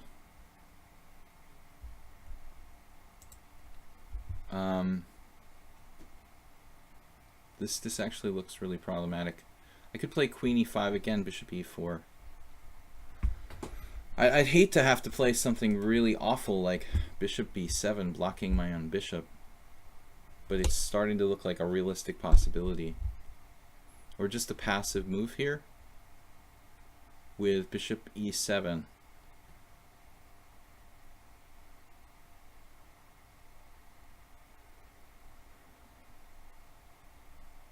Bishop e4 is just going to be so disruptive. I have no idea what to do. Bishop c5, I can't believe this works.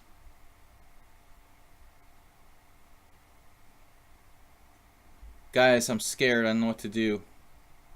What's that? Thanks. I beat Rapport when he made his final GM norm in that tournament. The only game he lost.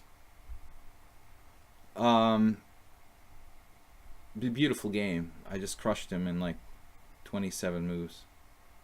Or less. Maybe even less. Really, we're gonna just play a simple move here. But I don't like my position. I don't feel like I've equalized. I think white has a slight advantage. Really nice play by Interactive Chess though. I mean, he's seen a lot of variations. I don't know, you know, or he just got lucky because this bishop e4 thing, it basically like took all the wind out of my sails. My structure ends up like being really relevant here. I didn't think it would be such a big deal. I mean, usually the queen on d5, it's a powerful piece. Now I'm actually having to like passively defend. Slightly worse position.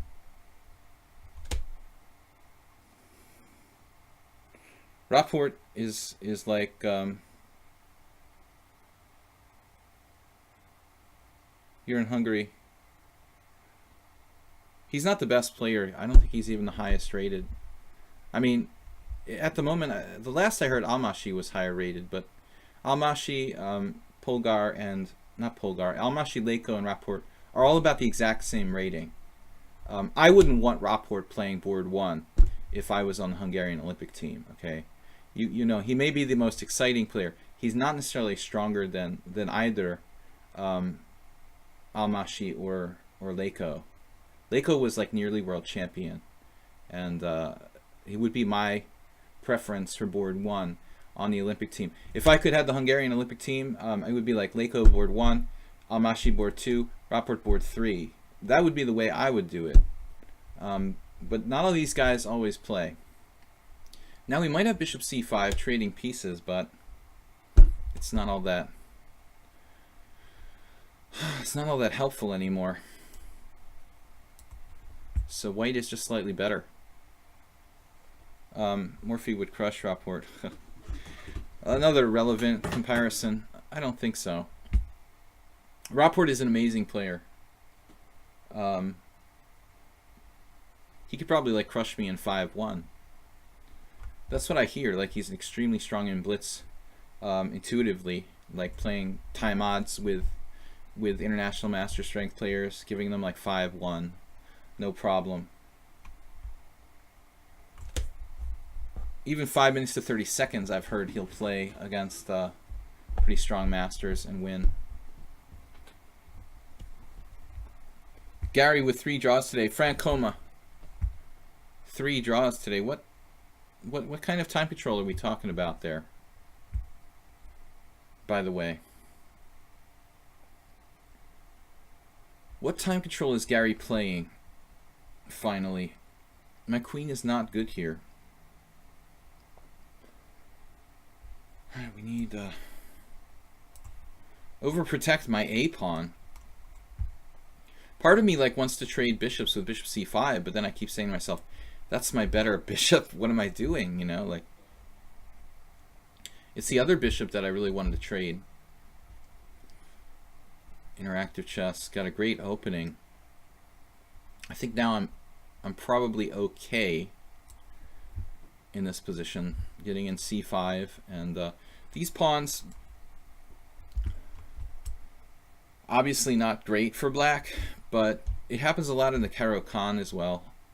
Oh man, this is another annoying move. He's transferring his bishop to another nasty diagonal. Oh, he wins material here by force. Okay, now I've got to like pray there's some way to make this work. Should I play f5 or g6?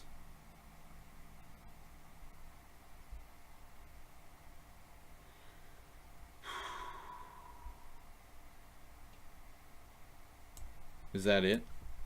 Just lost a rook.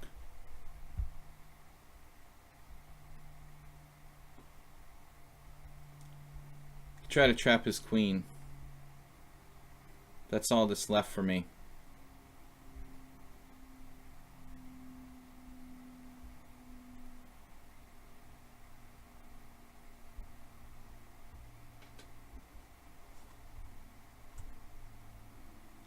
This is the point, the secret point of bishop d2. I think that white played a perfect game here.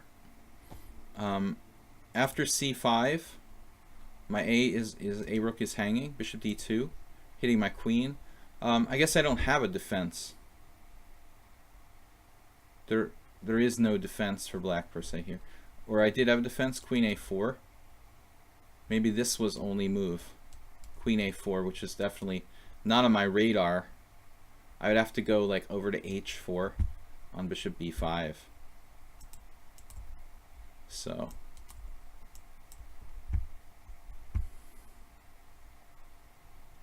maybe we get 2 rooks for the queen. Oh, he saw that. He's got that move. Okay. What do we got? An exchange down. Pretty bad position. This is lost. I was hoping he wouldn't see that, but he did.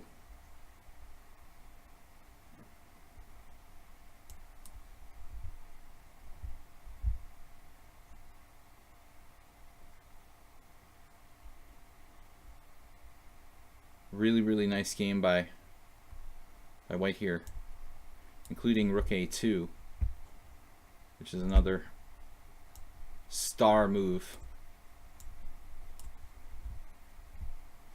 Maybe we can make life a little bit difficult for white. That's all I can do. What's his blitz rating? He's 1840 in blitz. Try to make life difficult, but we're theoretically lost down the exchange here. He saw bishop a5. That's quite a you know, tricky little move to find. He could have settled for the 2 rooks for the queen. A lot of players would have just settled for the 2 rooks for the queen, but not that clear how to make progress with that. Bishop c4. His a2 rook is problematic here. Now, I don't really see how it's going to get out, actually.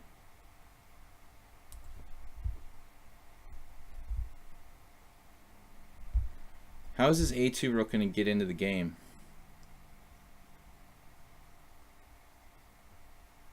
He's sort of paralyzed.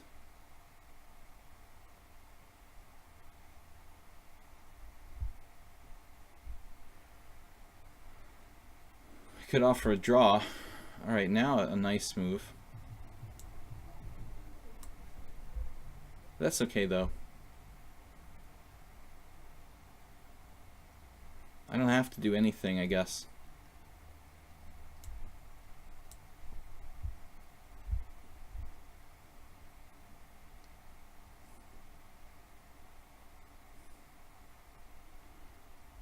Now the question, rook takes or, yeah, pawn takes. Rook takes threatens mate. I mean,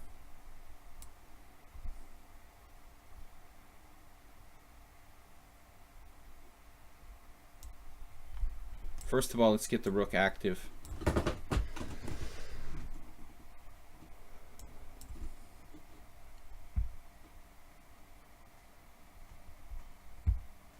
He's really strong. Maybe I can hold a draw here, but I don't think I can be better.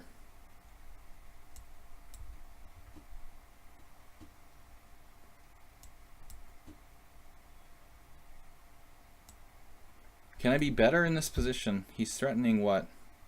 Not really threatening anything. How can I possibly win? Probably asking a little too much here. But got nothing to lose. I don't see how to set up a mate.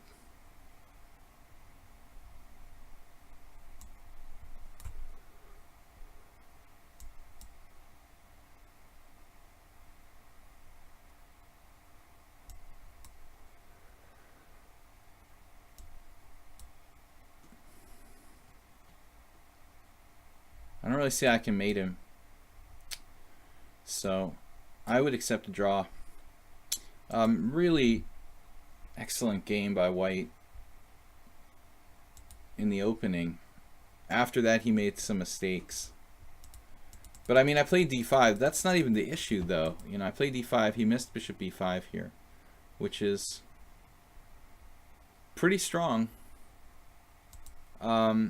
Now it's still like slightly better for white. Let's see. Knight takes c6. This has totally never been played before. Best move according to the engine. Best move according to the engine. Best move according to the engine. Best move according to the engine. Yeah, this is one of these secret moves that the computer always finds. Queen d4. Now, if white were to play that move, I would say, yeah, he's probably using a computer. I have had games like that. White plays here a much more human move. Bishop d3. I thought bishop d3 was a great move. Queen d4, that's something only a computer really thinks of. Now queen e5, my material move. Material winning move. This was interesting though. Bishop c5, bishop e4 freaked me out. And the engine finds a crazy move for me that I didn't see. Queen e5. This was actually best play. Bishop takes c6 check, king e7, and this is what I missed. So if I had done that, I would have been alright. I initially wanted to play bishop c5, but I didn't pull the trigger because I was scared of bishop e4. Now after this, he's slightly better. Anyway, we're not going to analyze the whole game, but this point I didn't see the threat.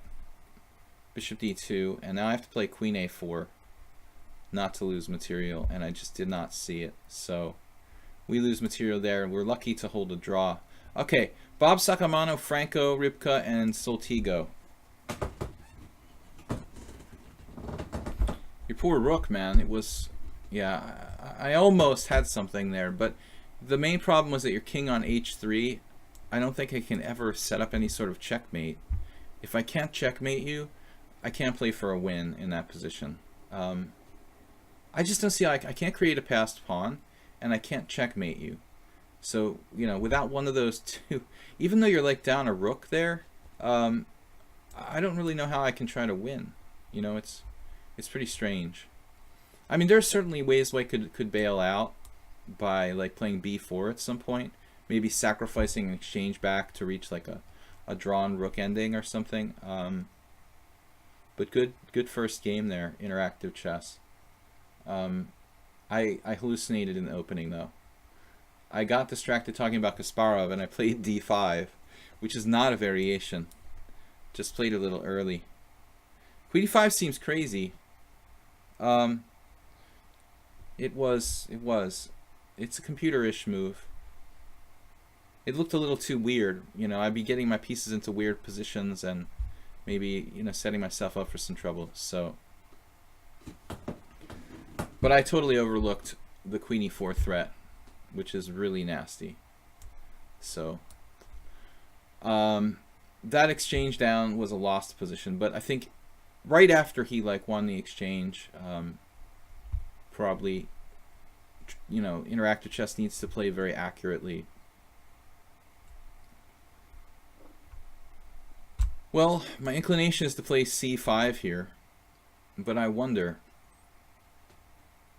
you know, is that necessarily the best plan?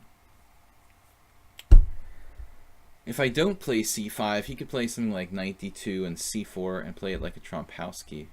I was thinking about maybe trying to play something slow, c6 and knight d7 playing for e5, but it just looks stupid.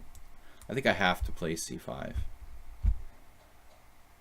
Interesting setup, Bob. Bishop out on f4. The bad bishop, but it has quite a few squares. It's pretty useful. This is something different. Frank Homa, I once had 1400 on lichess knowing the basic Berlin 30 moves deep. Frank Homa says he's playing less and less online chess every month. The amount of suspicious players just gets bigger on every chess website. Well, I think that's something that's probably going to happen because strong chess programs are more and more accessible to everybody. Reaching the point of perfect information. Yeah, we're basically at a situation where everyone will have perfect chess information at some point in the near future. Near perfect information. Frank Homa, don't get discouraged though. You know, I've found that lichess is pretty good. If you suspect someone, report them. Their account usually gets flagged. Unlike other chess sites who don't even like give you a way to report cheating players. I think it's essential that we police the chess cheaters. Kasparov, ready to see if I remember how to move the pieces. What's the time control? I was just talking about Kasparov when I got distracted in the opening against interactive chess. I haven't looked at any games today, but it's rapid chess. For me, you know, it's another Kasparov exhibition. But it's not Kasparov truly returning to chess, you know. I mean, if you count Kasparov playing this offhand match with Short, what, like 2 years ago, as Kasparov returning to chess, you're sadly mistaken. Go out, you know. Kasparov retired at a smart time, you know, when he was still near the top of his game. He lost the match with Kramnik, which was almost like he wanted to lose. He didn't seem like very motivated. Kramnik was like his chosen successor. Bob, I kind of like this setup for you, man. It's like ultra solid. How the heck am I supposed to get an advantage here? The tension is killing me. This pawn on c5, a bit awkward for me to deal with. How can I protect this without making some kind of awkward move? Queen b6 feels very strange. Taking is really weak for black, I believe. Doesn't leave me with a lot of options, does it? You know, pushing is bad, taking is bad, queen b6 looks weird. Well, I'll choose weird over bad any day. is Gary running out of money from his political campaign? Need another income? Well, it's a good question. Like, yeah, what is his income? I mean, yeah, maybe he was in a way, in his own way, running out of money. It's not like he has a regular day job,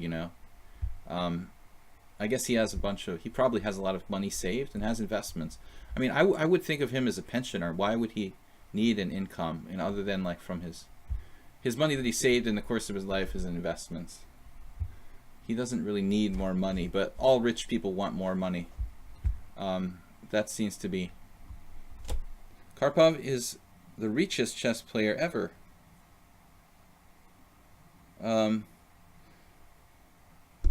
Dulyavatra, it's possible. He's in with the Duma in Russia, as far as I know.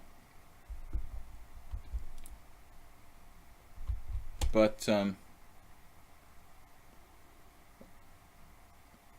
it hasn't been that, Kasparov is now living in the United States, which is a relatively recent development. I mean, over the last couple of years.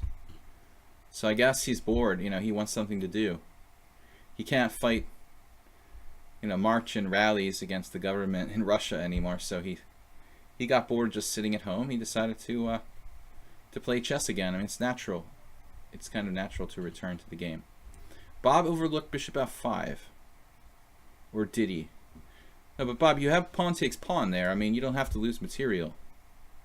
This is sheer panic. Pawn takes pawn, queen takes pawn, and move the rook to c1. Black is much better because you give up your center there, but not much better, but something better. Actually, probably that's not even that bad for white. But you're going to give me the exchange, and you're going to be lost, dude. It's just an entire exchange.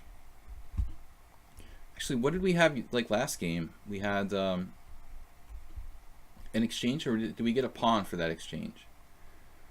I think we were just down a full exchange last game, right? Since I'm up an entire exchange, I feel a little better about this exchange. But generally speaking, I like to keep the tension. Maybe we should be thinking about, I hate to do it, but I mean, maybe I should be thinking about breaking with e5. That would give white counterplay, though. I mean, e6 is kind of passive, though. My only plan now is as a minority attack on the queen side with b5, b4.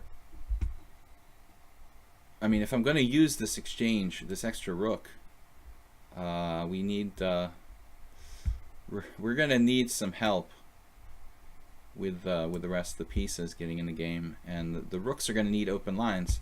If you want to benefit from being up the exchange, your rooks need open lines. So I was seriously thinking about playing e5, playing for e5 a minute ago. Kasparov never had to work a day in his life. Well, dude, it depends on how you define work, man.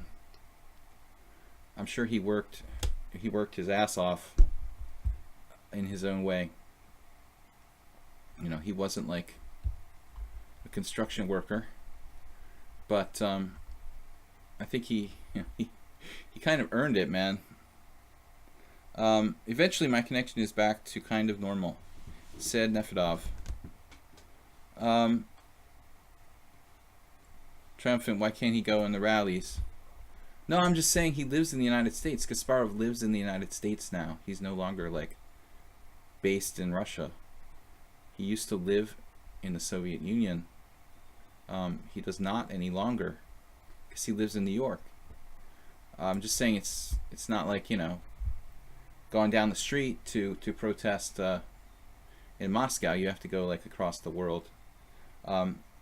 So he's sitting at home in New York or wherever he is, and he's probably bored and wants to do something like play chess again.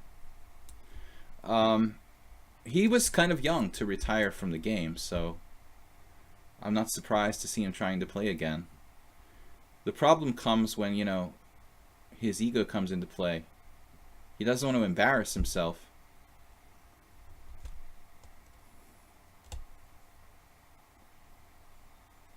I'm sure Kasparov is a U.S. citizen. I mean, he probably has dual citizenship. Can you have dual Russian U.S. citizenship? I'm certain that has to be possible, right? I mean, who knows, you know? I mean, I don't know technically. He could have like given up his Russian citizenship. I would assume you can have both. Like I could have both Hungarian and U.S. citizenship. I don't know if like Russia has special rules, like, you know, you can't have dual Russian and U.S. citizenship, but on our end, I'm sure that Kasparov could have a dual citizenship. Like most countries allow you to have two.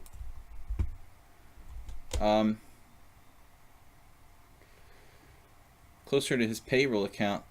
Well, I think that, you know, a lot of dissidents in Russia are getting into, like, you know, getting under a lot of pressure from the powers that be. You know, I'm not sure Kasparov, as vocal as he was, you know, was entirely safe living in Russia. So I'm not sure he's safe where he is now, but no one ever decided to knock him off, I guess, because he's too big of a political figure, too big of a public figure to like have him assassinated for talking smack against the government. I guess he always kind of banked on that, though, you know.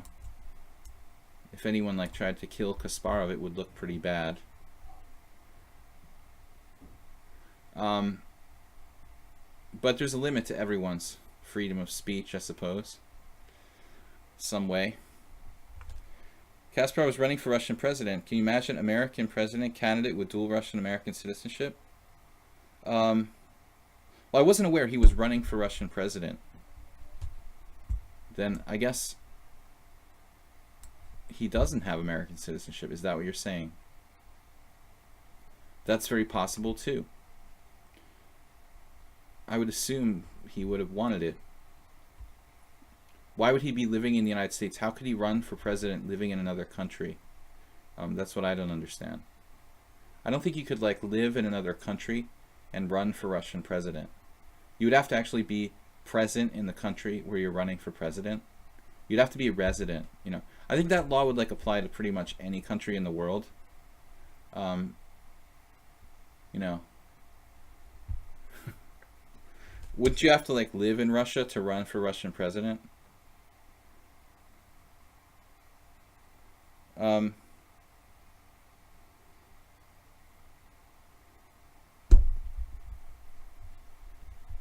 So I don't think anybody's Russia bashing. I mean, we're just talking about Kasparov as to where he lives.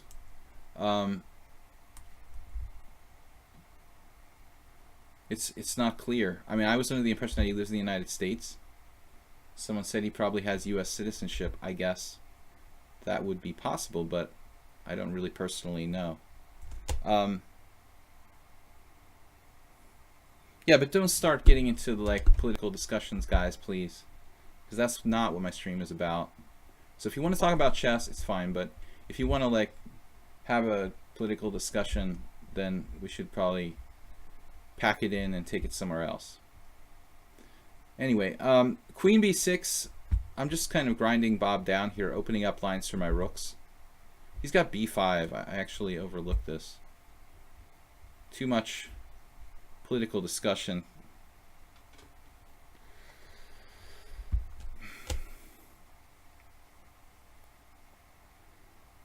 Kasparov, Fischer, these guys always seem to polarize people a lot.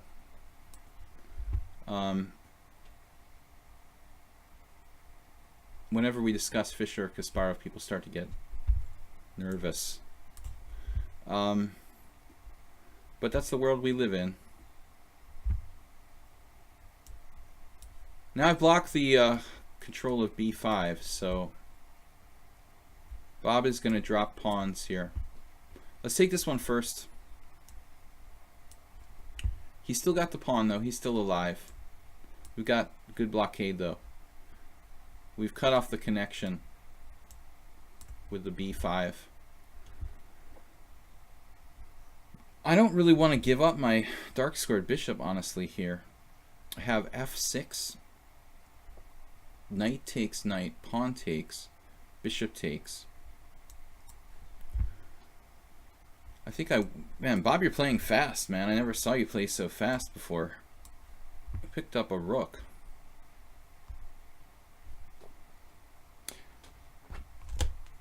I can't wait for the European stream again. I lost all American stream games so far.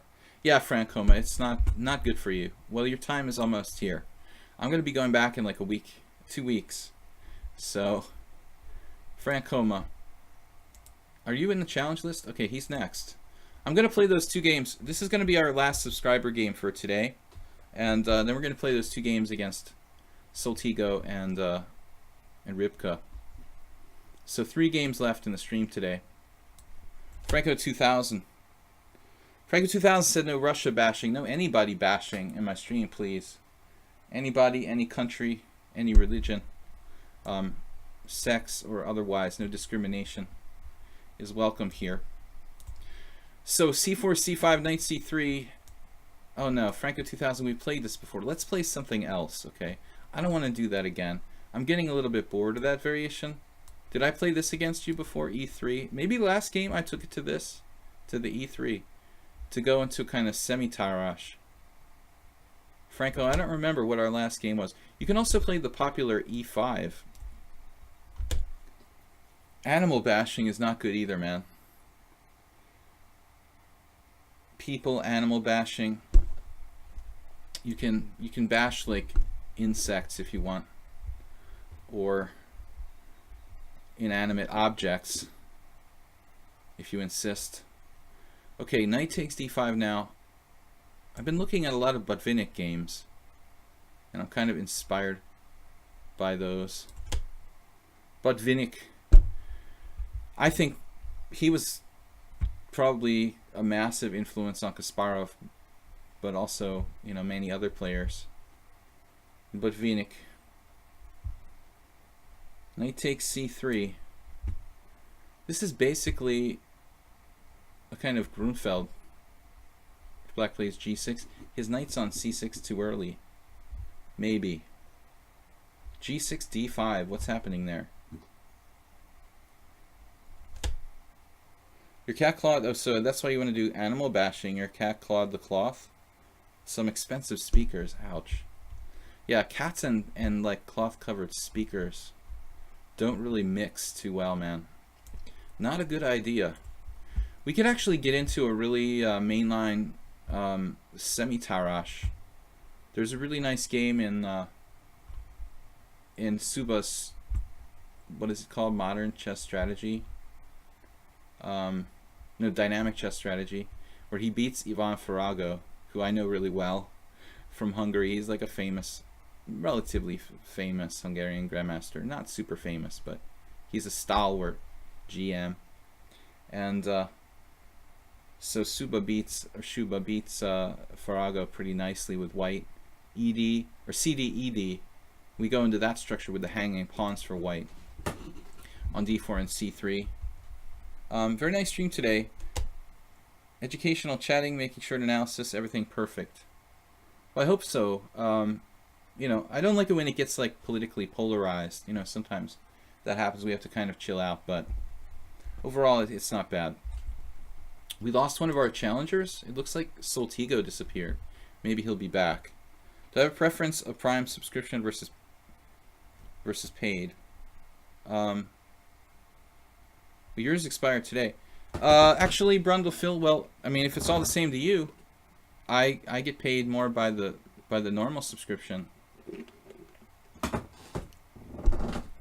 So if it's the same to you, I mean, it's better if you do like a normal subscription.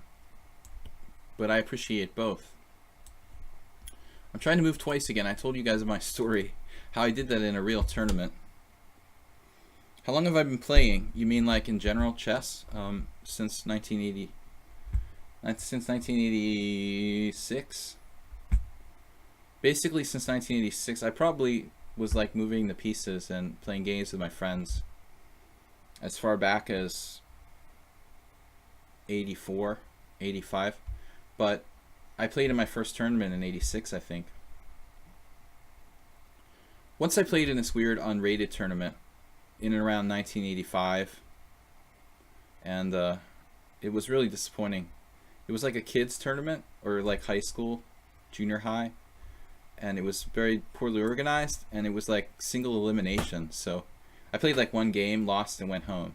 It's a wonder that I didn't like, you know, never continue with chess after that. It's like the worst possible structure to have, like a tournament for kids where it's like single elimination, lose a game and go home. Like, I was so bummed out.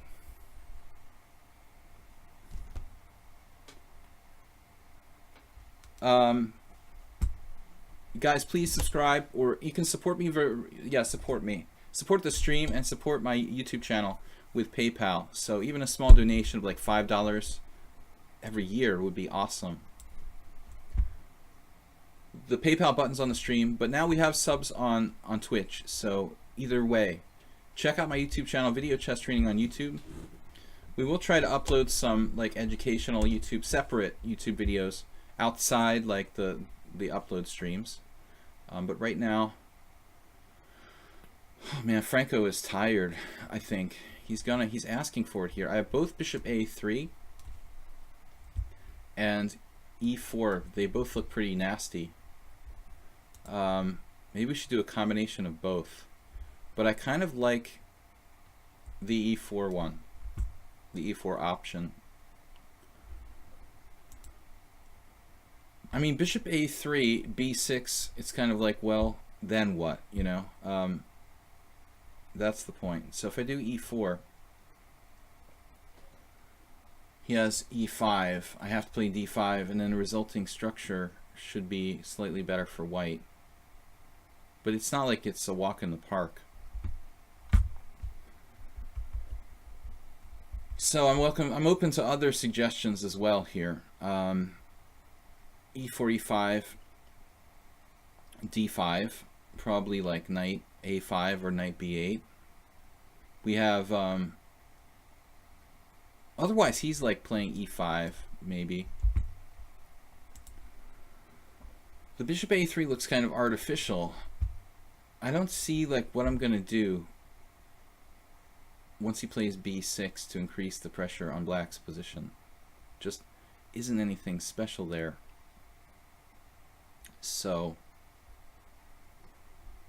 alright, we'll play it this way. I mean, my main idea is like e4 cd, by the way. I play e5, which would leave him in a really messed up situation.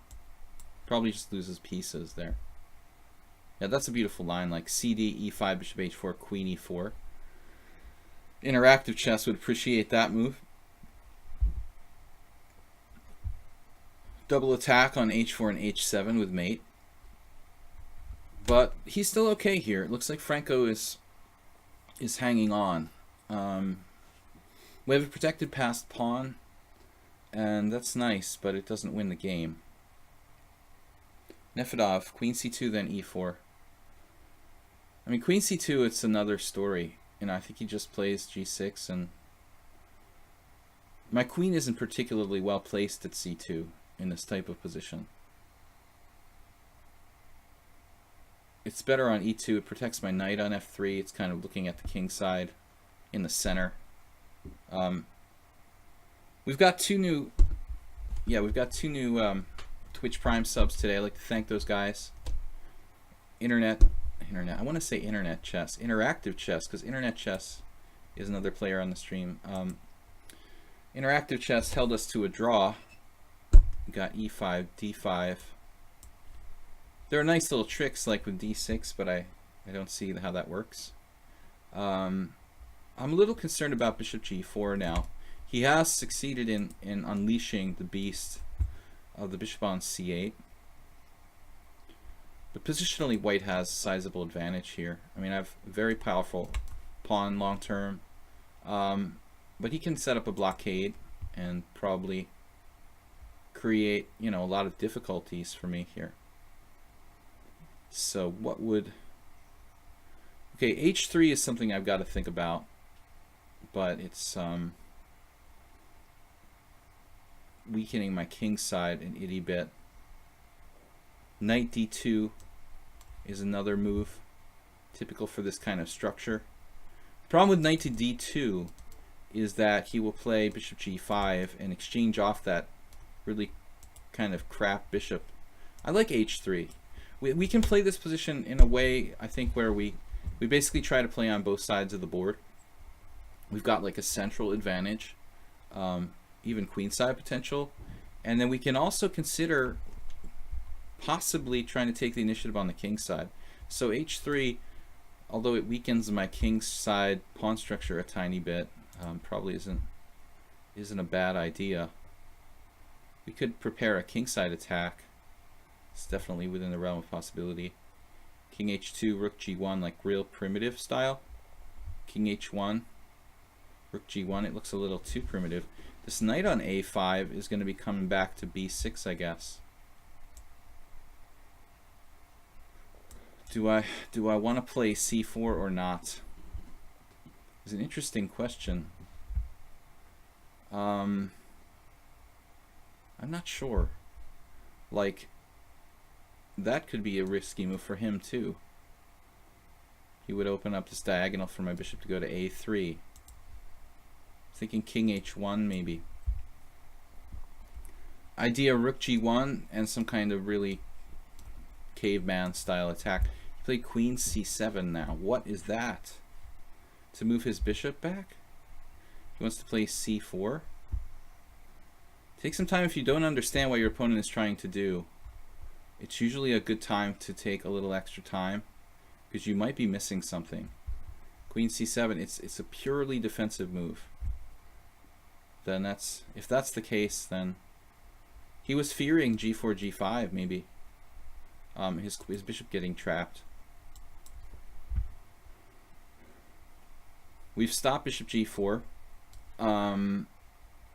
We're basically playing on both sides of the board here. I was also thinking about possibilities bishop b2, putting pressure on the e5 pawn. Rook g1, g4, g5. Again, like total caveman. And now bishop b2. He played bishop d6, so he's not biting. I like wanted to get him to like weaken himself with f6, but he's not gonna bite. We can play bishop c3. Doesn't really threaten anything. Still probably not a bad move to throw in there. This is going to be a long maneuvering struggle. I've got knight h4, knight f5. And I'm not even sure if that's good.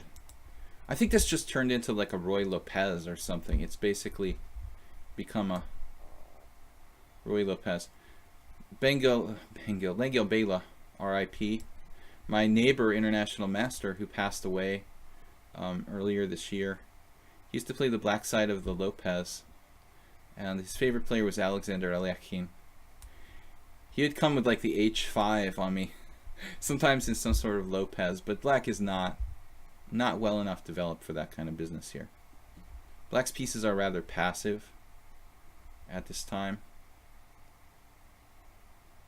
I would like to find some sort of tactic.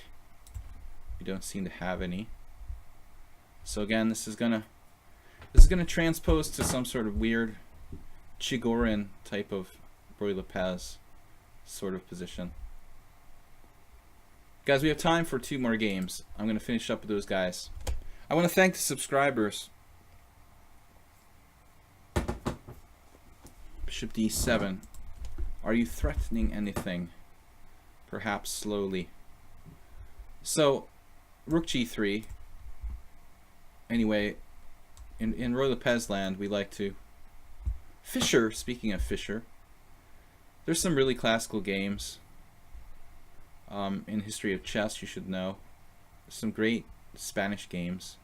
By Spanish, I mean e45, knight f3, knight c6, bishop b5. Spanish or Roy Lopez opening. A lot of really historic games in that opening where white has this like g4 clamp down, and then you start like trying to break through, and it may depend on even like doing like a piece sacrifice, something like knight h4, knight f5 to open the g file for the rooks. I think there's even a famous game where Fischer himself did that.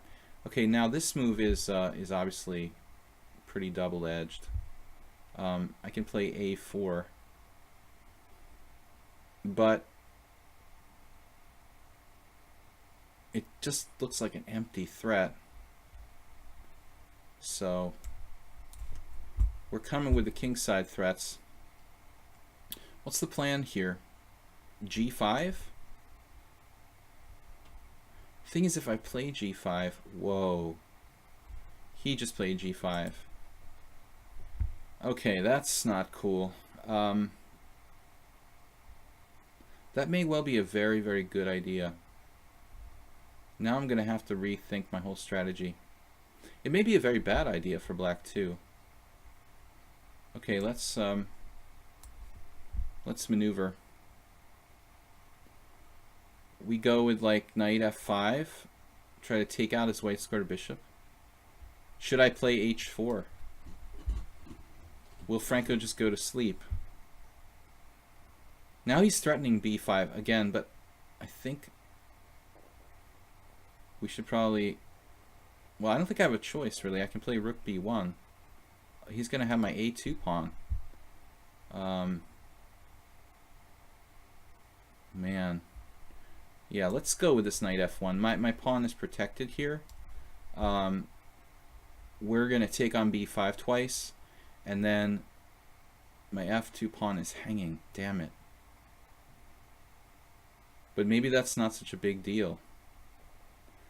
I'm basically thinking like I can take this, trade off his white squared bishop, and then like bank on the f5 square and my superior structure.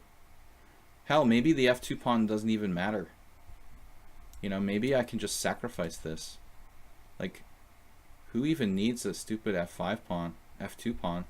Knight e3, rook takes pawn, knight f5, with a really powerful attack. It's interesting, but it's not. It may not be necessary. I mean, I don't like to go out of my way to give away material. So we're just like strategically better. His knight is kind of bad. Let's see, f6, knight e3, knight f7, knight f5. I can read his mind.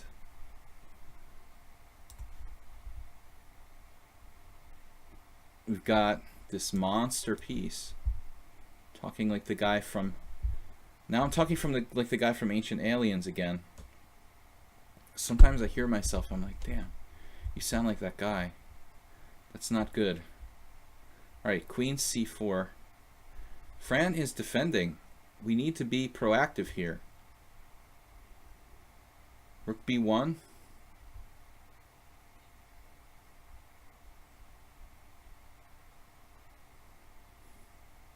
The rook on a2 is kind of pissing me off. This is not so simple. We need to reposition the pieces, I guess. Bishop d2 hangs a piece, that's good. I want to put my bishop on e3, actually. How the heck can I put my bishop on e3? This is not so easy. Oh man, this is going to be some kind of endgame. My advantage is kind of small here. I'd rather not trade queens, but I don't see how I'm going to avoid it. He didn't trade queens. Wow. Well, I can trade queens, I guess. Got to be better here. Monster knight, better bishop, and a better pawn structure with a protected pass pawn. I mean, I've got to coordinate myself a little bit, but like all the advantages point to white being better here. Right, he just basically wasted a tempo. I've got knight e7 check. Does that lose something? It just loses something. Knight e7 check. Does it do anything? Almost. Maybe it does. Knight e7 check. He moves his king. Doesn't really matter. Darn it. I'm better off just taking. And my problem now is my rook. Very awkward. My bishop very awkward. Other than that, I'd be clearly better. If I could swing the rook over here, it's like game over. So let's maneuver. Well, we don't have a lot of squares. For lack of a better square. Thankfully, he can't play knight d6 without dropping f6. This is a huge problem. Now rook b3.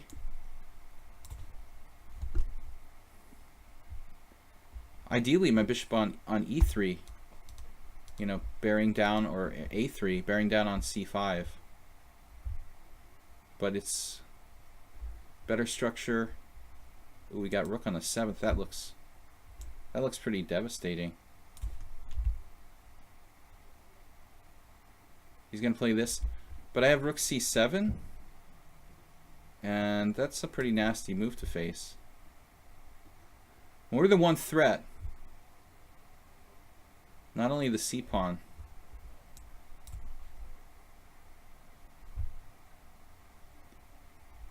So all of our advantages kind of managed to stay together there. Thank you for the game, Francoma. We've got Ribka 6 and Soltigo. I'm going to go overtime today. The History Channel in HD. There's this one guy on Ancient Aliens. It's pretty funny. But there's this one guy who uses the same phrase over and over again. He says, you've got to ask yourself. And sometimes when I hear him talk, I mean, his voice sounds a little bit similar to mine. And that sometimes I kind of cringe. I don't want to be like Ancient Aliens. Okay, knight f3. It's wow, it's no longer the Trompowsky, it's the Tory attack. And you tricked me into playing d5 against the Tory attack. That's a bit of a problem for my repertoire, Ribka 6. The good news is that this isn't really a dangerous line for black.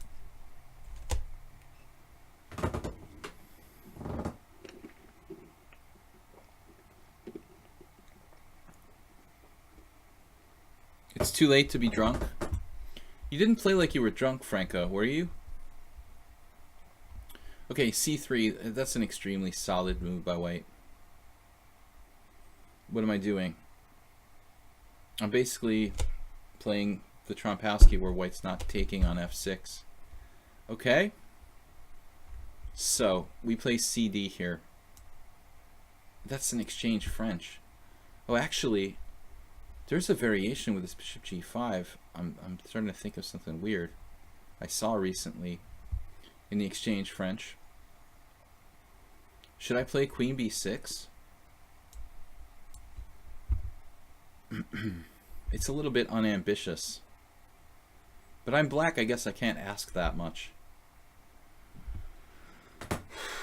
I play this type of line with queen c2 and often queen b3 in Réti and Catalan and even Slav type of positions. So this is not really unusual for me. Just okay, maybe queen b3 c4 is even a line. That's probably theory. Queen b3 c4. Unfortunately, like bishop f5 doesn't work here. Sometimes this works. Queen takes f5, queen takes b2, but here it's like mate, queen c8 mate. That's something you want to watch out for. So knight to c6, or should I exchange on d4 first?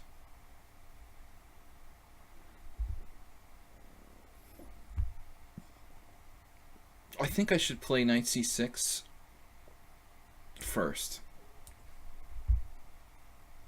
Famous last words.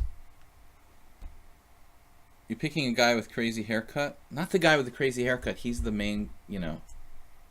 He's the main guy. No, it's one of the subsidiary guys that they sometimes bring up for deeper investigation. Now I have bishop f5, getting my bishop outside the pawn chain. I think now it's sound. Take, take, take, take, take.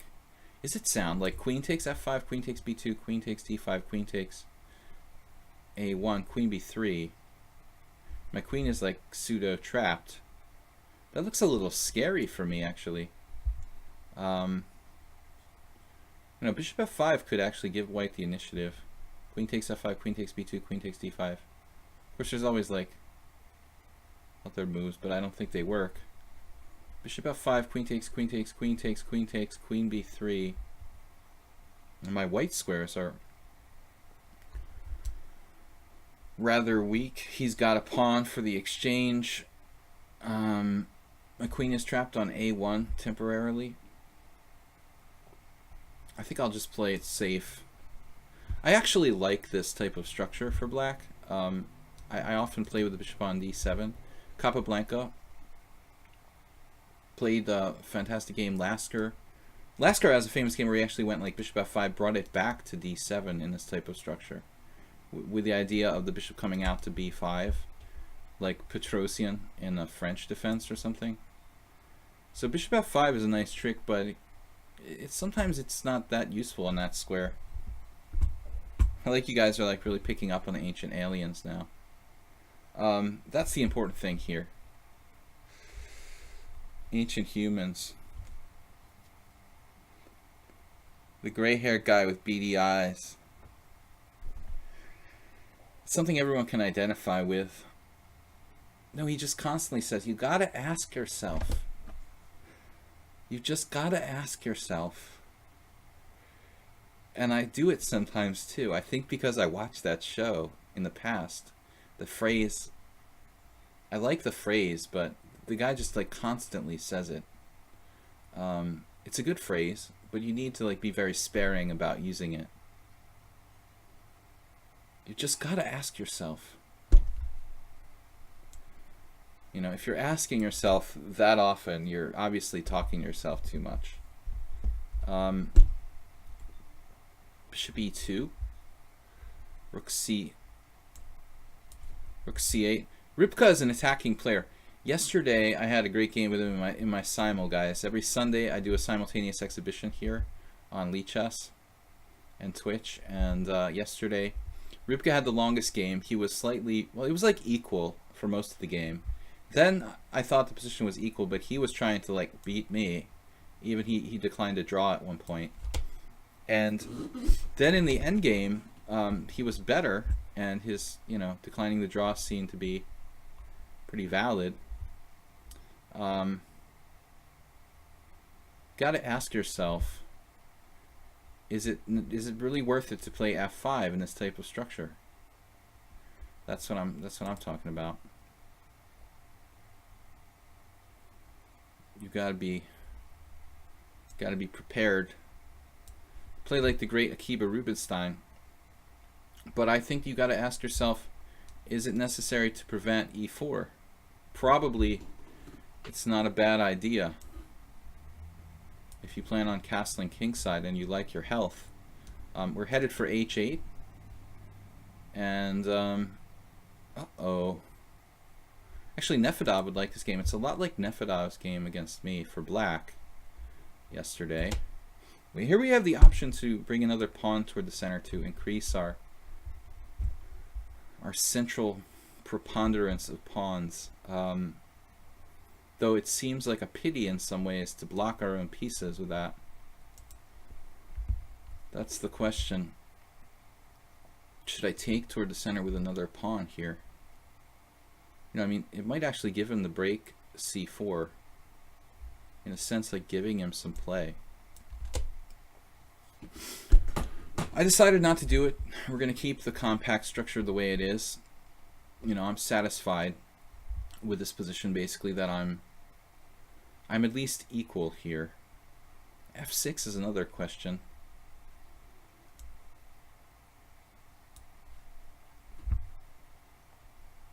Can't afford to be playing f4 anytime soon.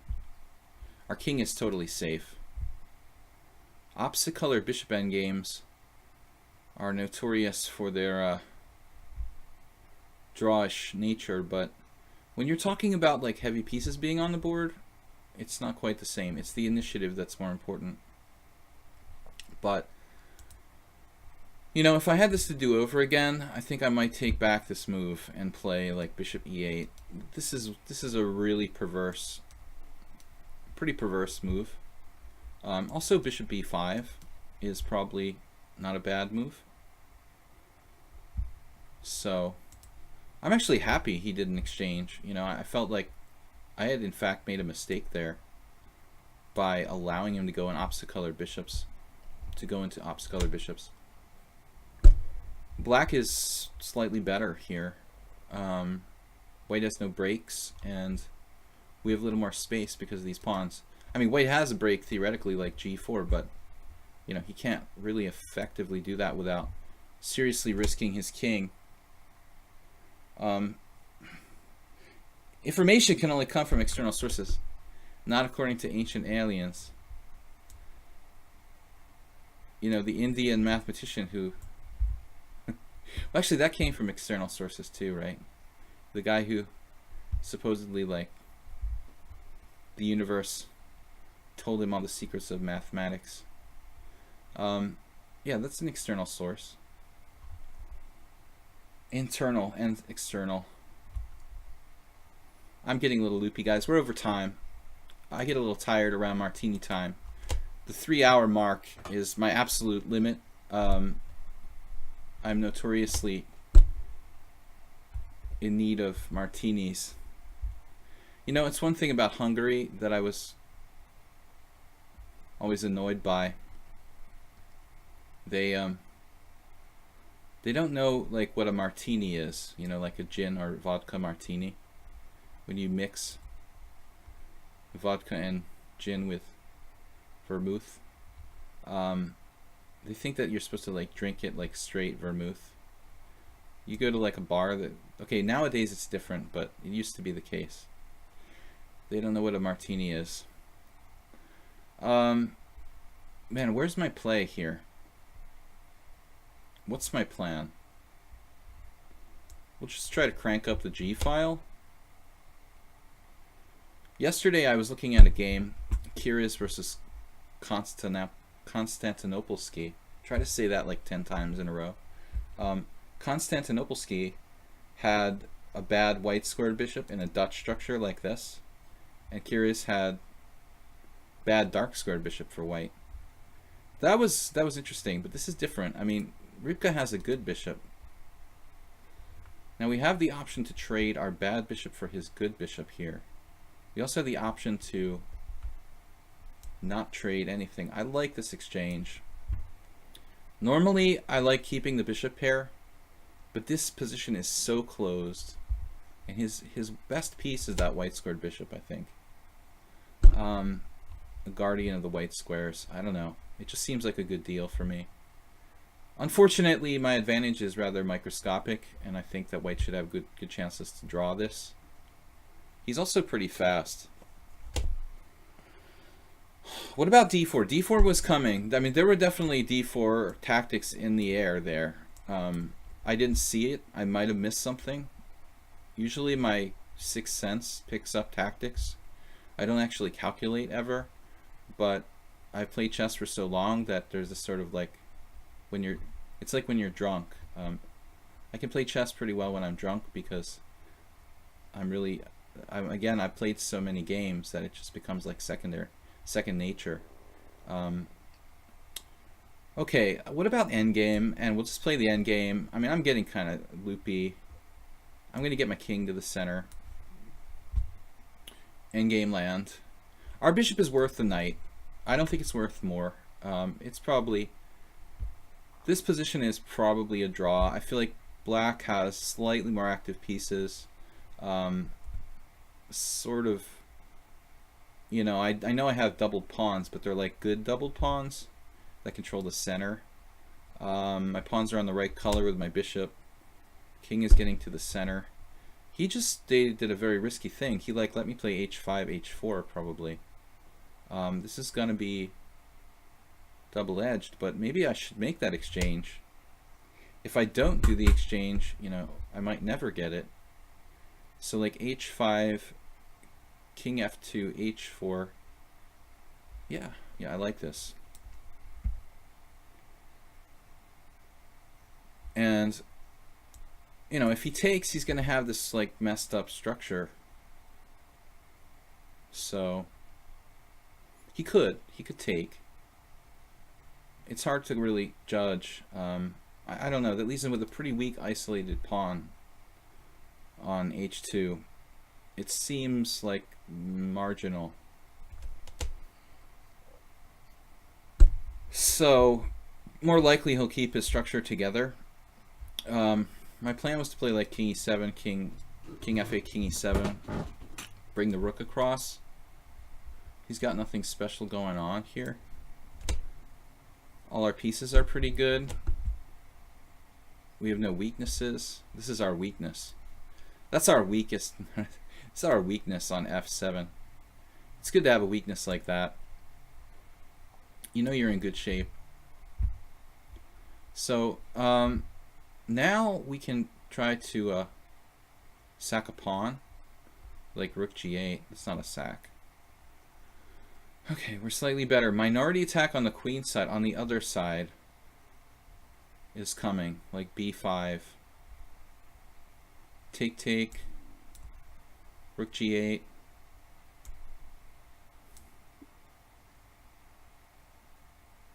It's just a question whether I have enough here. I've got to be careful with b5. b5 isn't really ready yet. I guess we go rook b8, we prepare it. I think Rybka should hold this. He's only a tiny bit worse. We go for the minority attack with b5, a5.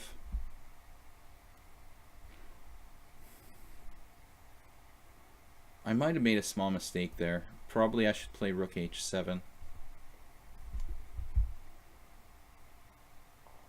Yesterday we took out Rybka in a very long endgame. Unfortunately now, well, he's not threatening anything, but there's a c6 thing, obviously. Okay, rook h8, rook g8.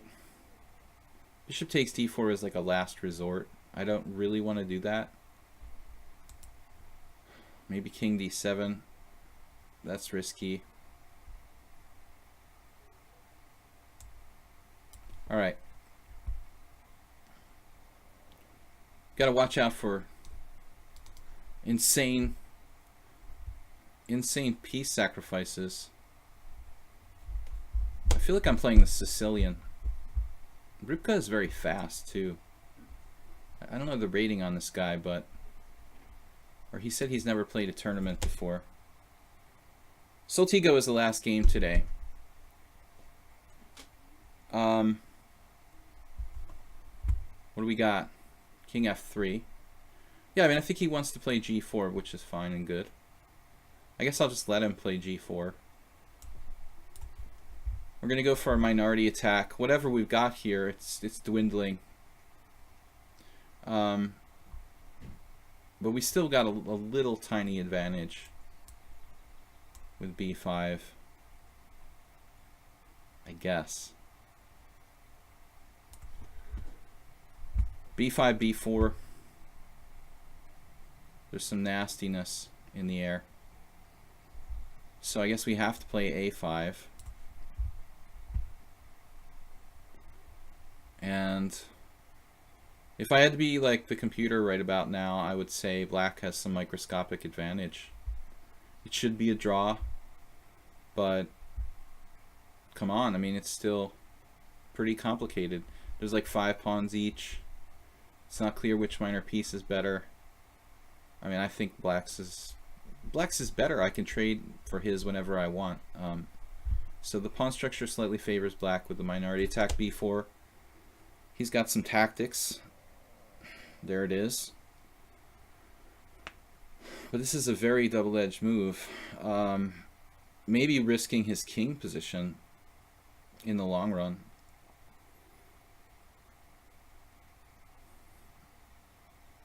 I'm going to have to be a bit careful here.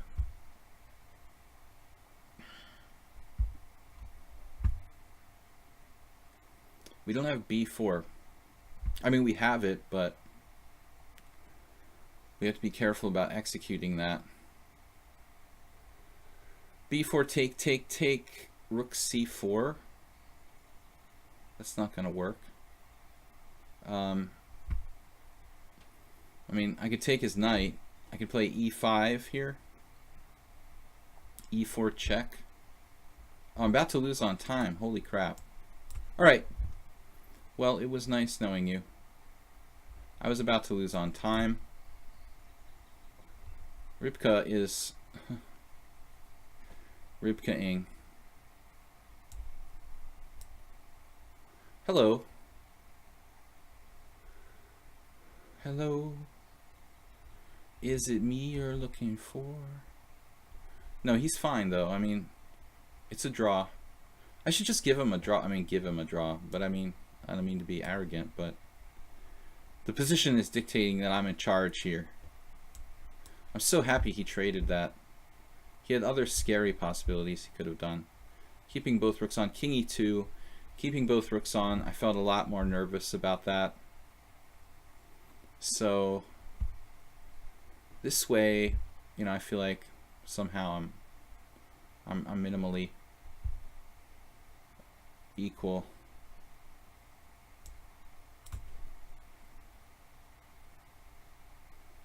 He's defending. It's a draw. I guess it's objectively a draw. But we got to try, right? We have the right to fight for our party. Oh, there's still this stupid move. There. We got the right to fight. No. Ah. The Beastie Boys. Yeah, it says it's a draw because of repeated moves, but in reality, I'm 0.1 better in this position. Wow, Rybka, man. You're really strong. Okay, Soltigo. Guys, I'm tired. This is my last game. I'm overdone. Sorry for the caps lock. Yeah, well played, man. I was always a little bit better, but you know, that's the nature of those kind of positions. On a good day, I'd probably beat him somehow. But I'm getting kind of tired. The solid d5. No, I'm just kidding. We had a discussion about this yesterday. I don't think that opening the position with black, you know, with the second most aggressive move is really solid. Alright, I'm going to play knight f6, which is definitely not solid. Soltigo is prepared for this. You know, once I had a game in a simul, I think, where I did like knight f4, and I regretted it. I really regretted it. This guy, what was his, Lanny was his name. He was like a tricky expert, but you know, it's possible to do knight f4, but is it worth it? You know, losing time. Hell, let's try it. No development, but I'm gonna get his bishop. I don't know, man, if this is a good move or not. The problem is if I don't do it, actually bishop f5 is a good move here, probably. Come to think of it, I mean, I should play like bishop f5. That should be good enough.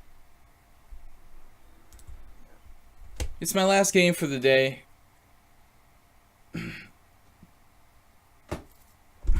It's my last game for the day. Okay. Can we finesse this, you know? I think we can finesse this, like not taking the bishop right away with bishop g4. You got to ask yourself, you know, is it not a better idea? It's actually kind of weird. I mean, if I do bishop g4, what if he moves his bishop again, you know, to c4? Then what the hell is going on?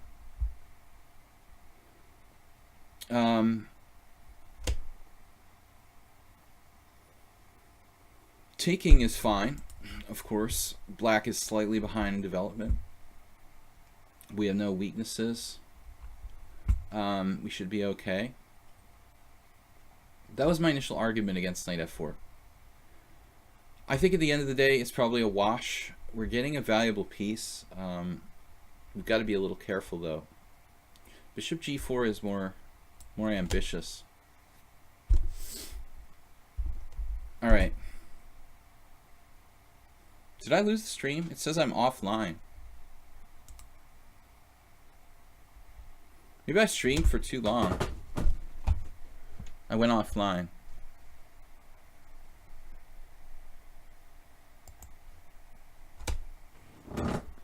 Am I still online?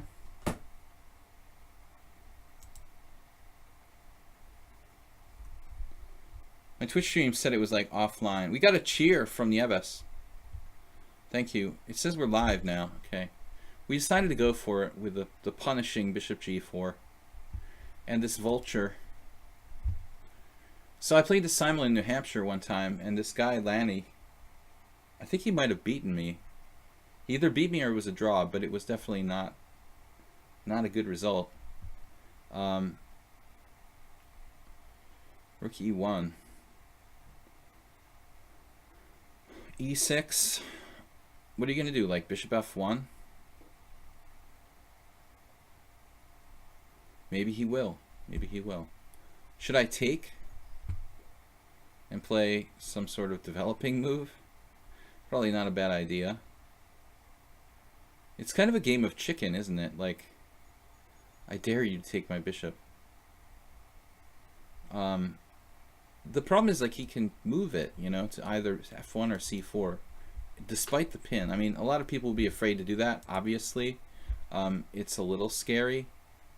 I'm thinking I've got some kind of computer-like move right about now. Queen d5. Queen d5, knight c3, knight takes e2, check. Check. Like Alec Baldwin would say while doing a Donald Trump imitation. Queen d5, check. Knight takes e2, check. Bishop takes f3.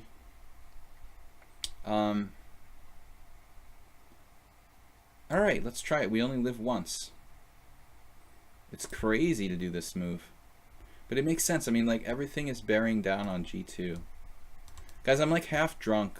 You know, not because of alcohol, just kind of being tired. So that's why I'm being so weird with the weird comments about ancient aliens and Alec Baldwin and strange singing, and at least it was fun today.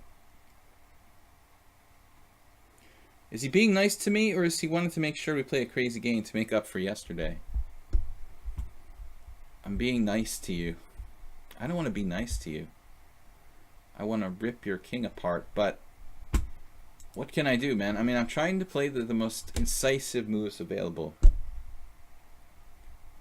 So where was my analysis? Knight c3, knight takes e2, check, queen takes e2, bishop takes f3, knight takes d5, bishop takes e2, knight takes c7, check, king d7, bishop, knight takes a8, bishop a6. You guys like that line? And then the question becomes, like, does his knight get out? And I mean, if that's the problem, if his knight gets out, then the knight, you know, I shouldn't put my bishop on a6 then. But maybe where would it go? Maybe where? Maybe where? Like bishop h5? So that's how far we're looking at. Knight here, knight takes e2, check, queen takes e2, bishop takes f3, knight takes d5, bishop takes d... What am I saying? What am I talking about? Bishop takes e2, knight takes d5, bishop somewhere, knight takes c7, check, king d7. Is that right? I just said it wrong because I'm half drunk on life. Queen d5, just a little tired. I was looking at knight d4. Rook takes e2. Well, I'm just glad he's not playing in my simul. He's pretty tough in correspondence and simul games. I have a good chance against Soltigo and Blitz. Knight c3, knight takes e2, check, queen takes e2, bishop takes f3, knight takes d5. Okay, bishop takes e2, knight takes c7, check, king d7, knight takes a8. Now, where to put my bishop? Bishop g4. That's good because it's blocked by my king. Bishop a6. The problem is he plays like d4, and he's going to play bishop f4 and get his knight out of a8 through through c7, or maybe even just like, I don't know, d3, bishop a7. I don't know what else to do. I guess I could just resign. No. What is he thinking about here? Is there even a question? Maybe knight c3, queen h5. I go like full psychotic. Kind of makes sense, doesn't it? The full psychotic mode. I'm drifting in development. Gingy. Roman used to clear his throat when he was nervous. Knight c3, queen h5. That looks weird. I'm really drifting in development. Am I missing anything? Like knight takes e2 check. Yeah, maybe I don't have to take on f3. We just make an in-between move. We take and then play queen h5. Of course, he has queen b5 check. That's not really an issue, I hope. My queen is not really right on h5 though. There's this knight e4, knight g3 type of maneuver that happens sometimes in these weird Scandinavians where black tries to do like queen h5. I want to see this again. Knight takes e2 check, queen takes e2, bishop takes f3, knight takes d5, bishop takes e2, knight takes c7, king d7. Maybe I can trap the knight with my king. I guess that's the plan. So we move the bishop somewhere safe, and that's not clear where that is. Okay, bishop g4. That's vulnerable to being attacked by rook e4. That's good. The plan would be like king c6, king b7, and trap the knight on a8. Alright. Knight takes e2 check, bringing his queen out. We're playing bishop takes f3. He's taking on d5. We're taking on e2. He wins a pawn. He's getting my pawn and my rook, right? What am I getting? I'm trying to get 2 pieces for a rook. But I mean, is that even worth it? I mean, he's got a pawn and a rook for 2 pieces if I get his knight. If I could just magically win his knight, I'd probably be slightly better. But since I can't just magically win his knight, it's making me a little bit nervous. Alright, let's see what happens anyway. Just for fun. We will look at queen h5 though, because maybe this is worth considering. You know, not pulling the trigger on this exchange right away.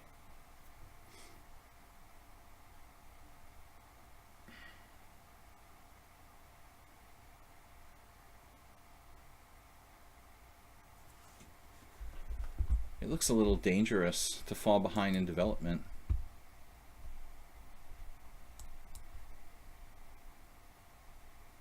Queen takes e7. Yes! Alright, man. Let's see what's happening here. What? You gotta be kidding me. I mean, everything is based on knight takes c7. So he wimped out. I'm gonna get an angry email. Yesterday I said his game was boring. Now I said he wimped out. Okay. Now it's a question though. Maybe it would be better to do knight a6. It's a little bit passive, but I'd rather not lose my right to castle. Or would I?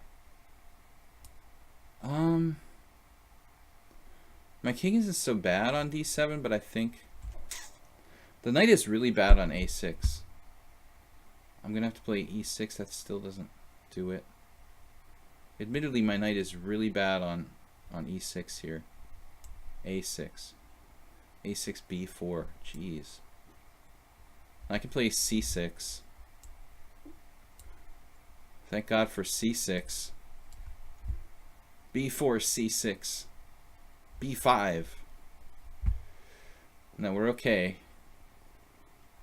We're like, I don't know, it was like a cliffhanger, and then it just like, the ending was just totally lame. That's the plot of this game. From very exciting to totally lame. In one move. This looks amazing for white. Amazing! There's hardly any pieces left on the board. It's a little better for white. I mean, I can castle and probably be equal here. Castles, knight takes e7, takes. Where's your development? Rook takes d4. I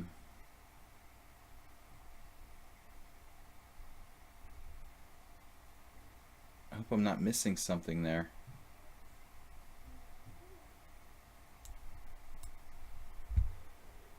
Okay, it's a bad night, but I think this is a draw. Weird opening. Rook e8. Nah, can't do that. I need to get my pawn back. He didn't see that this pawn was hanging. Just kidding. Alright. So it's endgame. Endgame land.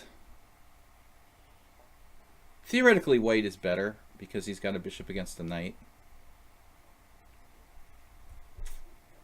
But I just think it's too symmetrical. Most likely a draw with correct play for both sides. His bishop's going to get trapped if he tries to take the pawn, obviously. And he can't do this. That's obviously, you know, a big part of why I could get away with this. Yeah, man, I'm tired. Good game, draw. All right, let's see the evaluation. Computer's going to say white's slightly better here. 0.2, 0.1, 0, 0.1.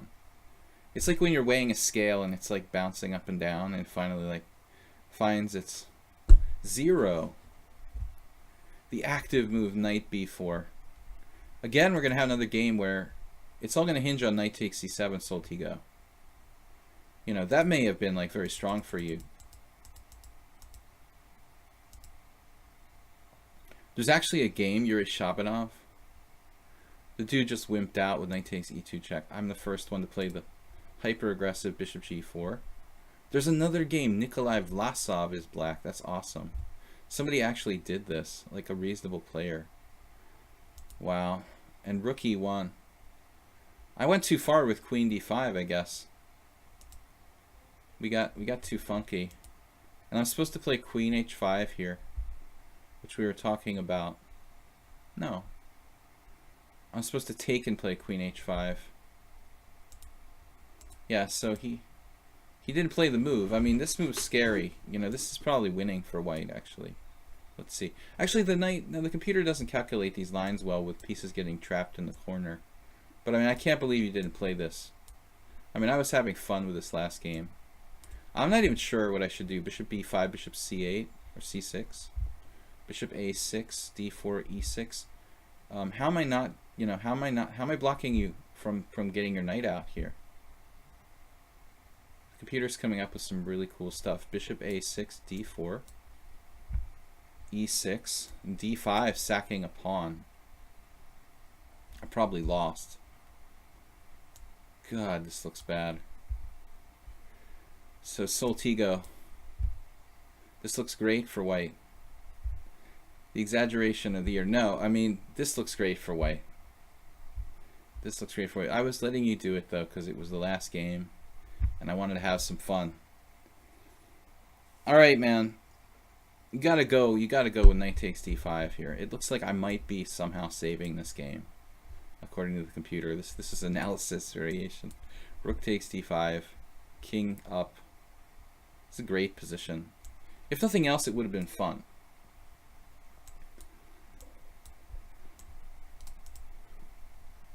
Something like this, where he's a pawn up in a torturous endgame, saving his knight.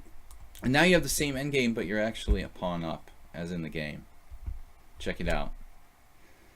Can't deny it. All right, guys, I'm tired. I'm out of here. We will thank you for playing, for watching the stream, and for subscribing to us on Twitch. I'll be back on Wednesday with more Blitz and Classical Chess, and we got to have a subscriber stream on Thursday this week. Thanks, guys, and I'll talk to you later. Thanks for playing. I'm out of here. Bye-bye.